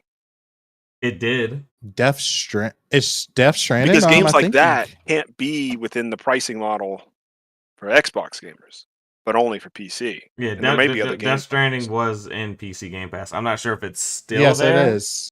But it was there. It's still Dev, you said Death Stranding. Let's see, because I did saw it on Game Pass. That would be that's even more of like it was like there. cut to the wound, right? Because it's cheaper, but you're gonna have more games. Well, yeah, it wasn't. PC it got Game taken. Pass, it got taken off of Game Pass. It's now $30 on the Xbox PC app. So okay, and Game Pass PC does not have the exact same catalog that Game Pass console has. And so there's and is there a reason for that? Some games are PC only, some games are like console only as far as what I mean, we get majority made it for PC, they never made it for console. Now Microsoft tries to do things to convince them to make it also console. Like they were the ones that actually reached out to the team behind what was that small soldier shooter game that you guys got? Hover I know what game you're talking about. game. I don't think you even played the Gears trilogy on PC. No, you cannot. You only can play Gears 1, Gears 4, and Gears 5. Yeah, it's not in you cannot it's not in PC Game Pass. You cannot play 2 and 3 natively on your PC, which a lot of people are like, what the fuck? We can play 1, we can play 4, we can play 5. Why can't we play 2 and 3? Yeah. So I mean it's not a seamless experience between the two, and the Xbox app on PC still has a long way to go. It's just a lot of quality of life features that the Xbox app on PC just doesn't have, and because of Play Anywhere, you don't get updates as quickly as you should on the PC. So whereas like Steam, an update will come out and it gets like pushed the same day, for PC gamers on Xbox, if you're using the Xbox app, you have to wait until that. Yeah, until it they have a stricter. Yeah, their accreditation is actually significantly more compared to on PC, Steam. Yeah, so whenever they do updates on Steam on PC, on Xbox games on PC, their accreditation is like sometimes 2 to 3 times longer compared to Steam. Steam, it just goes through like that. Like it's literally like one accreditation. Well, Steam got some weird games. Let's be honest with you. Okay, there's some weird. Well, they got some weird games, but it's like trust their. We're just talking about updates though, not like. Oh yeah. I'm about to say they trust their developers to like update their games accordingly. So like heck, they still got games in early access that have been in early access for like 2 years. So like if for some reason, hence one of them was Baldur's Gate 3. If a game released broken on the Xbox PC app and it released broken on the Steam app, it would get fixed on Steam like 2-3 days faster. Or it actually gets left broken for like a year, and Steam would just leave it broken. No, I'm just saying. They do have abandoned early access. I'm just saying if the developer pushed out the update, it would get fixed like 2-3 days faster on Steam than it would on the Xbox PC app. Yeah, that's true. Yeah, so that's the main reason that PC Game Pass is so significantly cheaper, is because the Xbox app is just so far behind. And they're competing with Steam. You can't beat Steam. Steam has such a you can grab on the PC market. You can catch up. No one is is bulletproof. You can catch up, but you gotta work really hard to do it. Like you can't just be putting out some. You know how Gotta many use game? marketing dollars. You know that how they many- don't use. You know how many free games that Epic Games has given us, and Epic Games is nowhere nowhere near close. But the Epic launcher, Steam. but the Epic launcher still has its issues. It's still not up to the quality standard that Steam is. So like they still got some quality of life things that they got to work on beyond just giving you free games before they'll start to move people. Well, they gave the refund system actually gotten a lot better recently, so I'll give them that. Oh. They're starting to rival Steam, and not only that, but like they still give you that 1288% trade compared to Steam's 3070 split. Okay. So yeah, that's why that's like why you see some games that just jump on Epic Game Store first before it gets on the Steam, because especially for indie studios, they need all the money they can get, and that I'm not mad at them for going for that 12 to 88 over that 30 to 70, because that's more money in their pocket at the end of the day. Oh yeah, as long as you use Unreal Engine. Yeah. But yeah. Omar, what are you thinking about all these tiers that got announced? I give up about this topic, man. Come on. I'm not fair on this one. It's just too much, dude. Yeah. It's way too much. I think Xbox has a issue with keeping their plans close to the vest. We hear about things way too early. That's not it. They're trying too much. Well, yeah, but I mean they're supposed to be allowed to try. But the thing is, we shouldn't hear about it until they actually know what they want to do. Like, I shouldn't know that you have like 7 other tiers in the works when only like maybe 2 of those tiers actually end up coming out. Pump the brakes, though. Wait a minute. See what's happening with something else. Like we just got that change. Yeah, for sure. I agree. Yeah, I don't know. Maybe it's just me, but it just feels too much. I don't think it's just you. I don't think it's just you for sure. Way too much.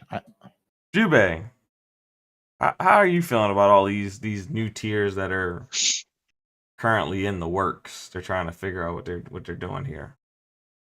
I'm not changing my tier anytime soon. Ultimate for life, because you're Captain Xbox. Ultimate for life. Yep. I'm good with Ultimate. I want them to try and see what sticks, but I need them to kind of keep some of these things close to the chest. If not, fire some people. Maybe, yeah. Like, I mean, like at this point, like maybe you should be sending out surveys to Xbox users to see what people want. That way, you can gauge where people are looking at for these things. By the way, what do I get for that survey? Well, go ahead. I'm sorry. You get 10 reward points. Send us a survey, though. You said I get 10 reward points? Mm-hmm. I'm about to say, I did a Chick-fil-A survey. I got a free Chick-fil-A deluxe sandwich. What is Microsoft giving me? Okay, you know what? You get Call of Duty. You're gonna go to debtor's prison over freaking Chick-fil-A because it's fucking expensive.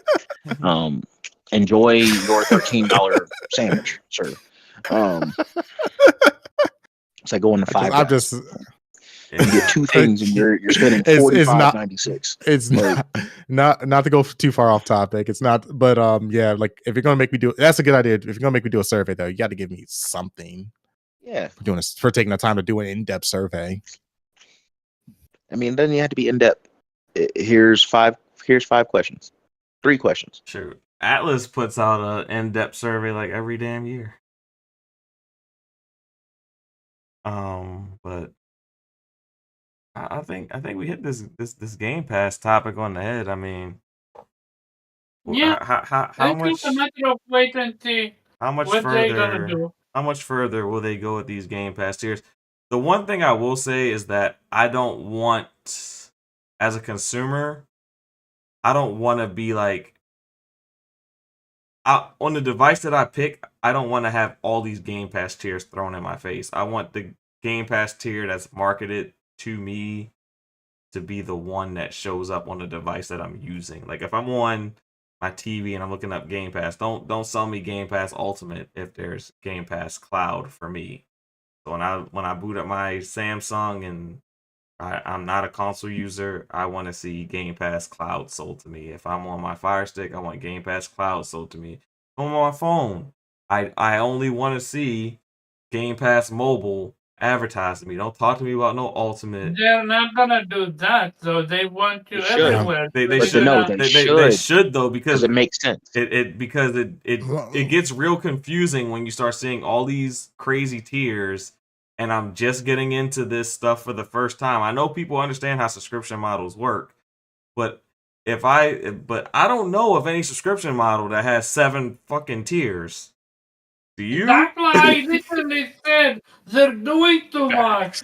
I don't know of any subscription model that has like 7 tiers. I literally So- just Because when told you get there, they're you're like, doing well, I too don't much. know what to choose. Like, I mean, you you're really know, just going to be like, like, I don't know. Netflix It's is- actually here's a simple thing they're going to get you to do. They're going to get you to that ultimate by saying like, hey, only ultimate gets day one releases. Yeah, but You But get all like, the other side content when I go on to get you in, and then upgrade to ultimate to get that day one. when I go to think sign up that's for what their like plan Disney is. Plus or Netflix, it's like you want 4K, you want broke, or you want I'm super broke and I want all the ads. Those are the 3 tiers, and I get to choose 1080p, 4K, broke.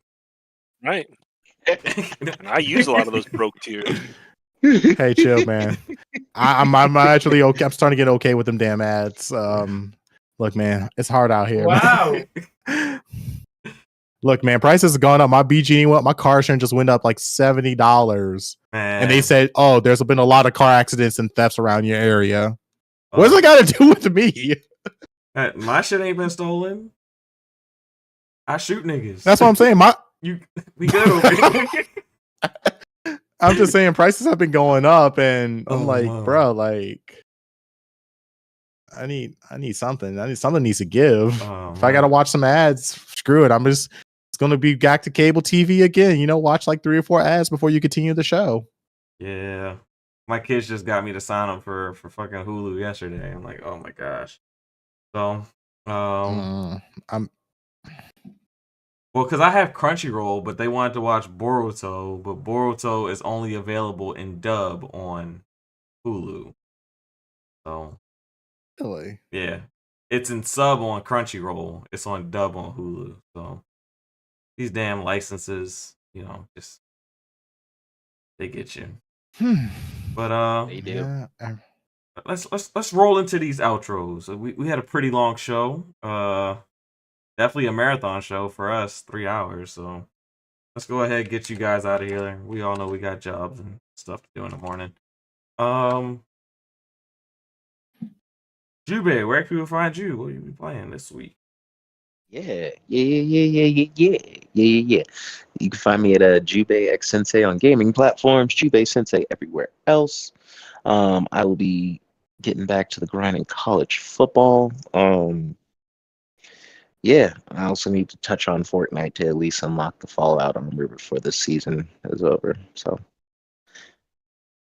something to kick down the road like everything else. Yeah, college football for sure. All right. College football demon over there. Nappy, where can people find you? What will you be playing and reviewing? So yes, you can find me on YouTube and Twitter with just typing in Nappy Senshi. So as far as mobile side, the mobile side is not just going to get the Razer Kishi V2 controller review, but also going to get the Razer Edge. That goes along with it. So right now, this originally was like around like a $400 gaming Android tablet, but it's been on sale for the past like 2 months at $250 and sometimes drop down to $200. So I'm going to review this. As far as controller wise, I still got the three 8-bit Do Xbox version controllers, which I'm reviewing. I have the Ultimate GameCube controller that works for the Nintendo GameCube, Wii, Nintendo Switch, and PC. Has 2 programmable back buttons, Hall effect joysticks, and basically Hall effect triggers. The good old loving Nintendo GameCube controller that my girlfriend beat me in Star Fox Assault too many times, so I now don't like that game. And the newly controller that came in the mail, which I forgot the name by Paper Art, the CRKC S Neo controller. This is just one of the many models that they came out with. I like the green and black splash paint art design. So this for Nintendo Switch, PC, iOS, and Android. So yeah, you can look forward for this controller. But as far as games, First Ascended, I'm getting a little bit back into Warframe, just playing that around because they got some extra content, and I want to shoot things with the AK in Warframe. And also, I'm going to be playing Modern Warfare 2, the War Z mode, because that's the best battlefield I got right now, as of right now. So, in between, before we get controller showcase for Nappy, look, sir, Yobi, that is a lot of controllers. You bought them. What's the problem? I got like, he wants a showcase of everything. Maybe that's like a yearly thing. Maybe like You got to be like Marquez year Brownlee. Nah, it's like MTV Cribs, bro. You gotta show off them controllers. Yeah, yeah. Just do an award ceremony, like most innovative. You know. Yeah, that's what I'm saying. I could do an end of the year thing, but so a lot of my controllers are in drawers, believe it or not. I still got controllers in boxes. I still got the original boxes. Like, I got this mobile controller that's still in this box. I haven't even got a chance to open this one. Well, we know. So like, I know I need a lot of I'm like, we're not gonna talk about that. Oh my gosh, she already told. She says I need to give away some of my controllers to sell them, but still. After the showcase. I know. I'm gonna build my dedicated shrine. Yobi, I hear you. I'm reading your comment. Yes, I will definitely show off all my controllers. Probably at the end of the year for all the reviews I've done. It's just, summertime, been a little bit busy. I've been busy with work because I had this crazy big project. I promise you by the end of this year, I will give you a showcase of majority of my controllers, because a lot of them are right now sitting in drawers. And there's a lot I actually haven't used in quite some time that I think it's time for me to probably let go. So, unfortunately. No, I ain't breaking up with her. What are you talking about? No. Wow. Controllers over hoes, man. Controllers over hoes. Good Lord. No, I mean, why y'all doing this man? Why are y'all doing this man Nappy so dirty? That's awful. Y'all, you know what, man? I'm cutting off my camera. I'm gonna go sip my tea. I gotta collect all these controllers up and give Yobi his game of the year or controller of the year video that he won so badly in my little 800 square foot apartment with drawers full of controllers. Damn. Oh man. Omar, where people find you? What will you be playing? People can find me at Carbon_Job on Twitter and Other Player Podcast every Saturday at 5 p.m. or 6 p.m. Eastern Standard Time. Great show. Hit that like button, share the stream out. As for me, I'm close to beating Bo, and after it, either Remnant 2 or the game that was just released on in Game Pass, the action adventure one. Flintlock? I forgot what Which one? Wait, that's the Dark Souls like game, Flintlock, or are you talking about the? Are you talking about? Are you talking about Path of the Goddess? No. All three I know. It's called Dungeons of Hinterberg. Yeah, okay. Oh, Dungeon of what? Yeah. Dungeons of Hinterberg.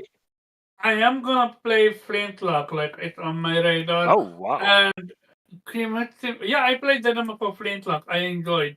It was good. Okay, I wasn't sure what to think about that game. It's Souls light, I would say. It got a jump button and it's way less difficult than a Souls game. And also the Kinecto game I played. It's a tower defense game. I played the demo, and I also enjoy what I play from what I played. So I'm gonna see what I'm gonna play. It's just bow. It's like a 3 or 5 game. Literally got released in 1 month. Yeah. So yeah, you gotta pick your Mm. battle. I'm just close with bow. After it, either dungeons of Hinterberg or who knows, Flintlock. But yeah, Yeah. great show. Omar's out here eating. He out here eating good. Yeah. I mean, Yeah. when you game, you game. You don't talk about games for nothing. You play them. Yes, you do. Right. Right. And Kofi, where can people find you? What will you be playing? As usual, guys, creative_Kofi on Twitter. I was a little bit incorrect with the Furyu Japanese only JRPG. It didn't come out on the 18th. It comes out on the 25th, so it will be out this week. And you know what's interesting? I actually will have a week or like 4 or 5 days. I'll be home by myself while my family is starting vacation without me. So maybe I can really like dive into that game, and then by Monday of next week, I can talk to you guys about it. I'll look at my calendar. I would love to like have some gameplay posted because this will really be our first time seeing it, and then of course we can either take a dump on Furyu or really praise them up for making. I think this is their 7th new IP in like 5 years. Oh, They go really crazy, and a lot of their games, they don't really work out that great. They do not chart well on over there in like I forget what this Media Create. I think it's Media Create that tracks sales over in Japan. But this one game, because they have like that aesthetic that looks like Versus 13, people have been paying attention, and they were quick to announce that they were getting it localized, within a few months. So hopefully it's good. Other than that, guys, I just beat the Pyromancer on First Descendants. Oh my god! I mean, what? Why is So this? Why is Pyromancer that so is ridiculous? exactly where the spike, the little difficulty spike happens with the pyromancer. He is the Yo. I one don't know. boss I don't know. that Dead he Bride has fucked like me up too. no, seriously, What'd you the say, Jubei? pyromancer. Wait, what did you say, I Jubei? said the bride's fucking me up too. So Yeah, but the pyromancer was that one boss where he has like an 85% immunity to bullets, and you have to use your abilities. But then not only that, because he's a fire base, he's has a strong resistance against fire, has a strong resistance against lightning. So if you don't have ice or poison, ooh, you're in for a rough time. Yeah, But here's yeah, the thing. that I boss, prepped for that him boss, all through the White Knight Gulch. Like I came in there with I had high resistance, like 2600. I still died against him like 35 times. Like with like I'm not playing solo. I'm that playing in a remember party. when that, yeah, remember I was telling you before about when they say recommended that resistance. If you do not meet that threshold, you will get one shot at. Oh yeah, and I saw And some people get that one shot it. And I'm in there with Glay, yes, so I'm already taking more damage than most. yeah. So I mean, I'm glad you beat that boss. I mean, that congratulations, you now just hitting a new difficulty spike for the rest of the game until you Yeah. beat the main story, and then you're going to get the new difficulty spike. Ew. Ooh, man. All right. Oh, and then Omar or Nappy or anybody, now that Remnant 2 is crossplay, definitely excited to go back because I paid for that DLC. I have not played it. I got the it's in DLC as Geisha, well. too. I have not played it. And I have not Yeah, played it Geisha is either. always If you want to start a new character with me, I'm down. Especially with you being free a few days home alone. Hey, if you want, hit me up. I don't mind playing with you because I know Remnant is meant to be played with friends. Yeah, and it's in Game Pass. So I don't think anybody in this panel has a excuse. Actually, it's in PlayStation Plus as well. Yeah, so yeah. Yep. Yeah. Nobody has an excuse, PlayStation or Xbox. All right. And last but not least, Zero, where can we find you? More importantly, where can they find us? Not saying you're not important. But yeah. No, find me, Xerox everywhere. Pretty much everywhere will be. I didn't mention at the top of the show, but like Evo was this past weekend. You guys should definitely watch some of the Evo highlights. There's a new Evo Moment 38. Yep. Look it up. Sonic Fox is the GOAT of Yeah, that goddamn was Mortal Kombat. amazing. Literally, Sonic at Fox, one health, eh? Punk. That was crazy, dude. Yeah. You talking Um, about the wrestling dude who won? The wrestling was it the wrestling dude? My bad. Go No, ahead. Sonic Fox No, is Sonic Fox, the furry. Yeah, the he's the furry. furry Yeah, dude. yeah. No, I'm thinking about. Yeah. Never mind. I'm sorry. I'm taking away. Go ahead. Um, Pharaoh, you'll be happy. Lucy from Cyberpunk Edge Runners just showing up in Guilty Gear. Oh, okay. She's their guest fighting game character. Yeah, I'm a big fan of Lucy. Yeah, Samurai Jack is coming to Multiverses along with Beetlejuice. And the GOAT Hihachi, who is thought to be dead, is back in Tekken. So we're having some good times. Fighting game scene is eating. Right? Yes. We're eating quite good, Well. guys. Eating Yeah. well, and I want to go on the record and say, black people are the best at fighting games. Don't care. This past Evo then showed the truth. We are weirdly competent at fighting games for something I don't know why. It For particularly some like reason. Tekken. with the DualSense controller. It's like y'all love the DualSense controller. I don't know what's Oh, going on, weird. bro. It's like the fighting game genre. Like even against arcade sticks, DualSense controllers just coming in and just whooping ass. I'm like, damn. When things get rough, I don't you know can who's always writing pull this- the controller. You know what I'm saying? Like I don't know who's writing the script for black people this season, but they focused on that fighting game supply pretty heavy. So that's cool. That's Hey, awesome. Hey, the fighting game genre is I don't know. It's there. It has a dedicated fan base. That's all that matters. Yeah, Yep. yeah, man. So go watch some Evo highlights. It's one of the better Evos we've had in the past couple of years. So like, go check it out. But Facts. when you're done watching Evo, or watch it if you want to watch it and listen to us at the same time, I think you can do that. And if you want to listen to us, by all means, look at us on YouTube, Spotify, Google. We're always there. Please give us a listen. Like, comment, and subscribe. As always, thank you. You could be doing anything else, and now that I know, really, you can sort of multitask with us, so you can be doing something else while still watching us. But it's important that you still watch and/or listen, and we appreciate you for that. So we will see you next time, and thank you. All right. And I just want to thank you, everyone, for coming through and getting your weekly dose of that vitamin G. We are out. Peace. Hey. Later.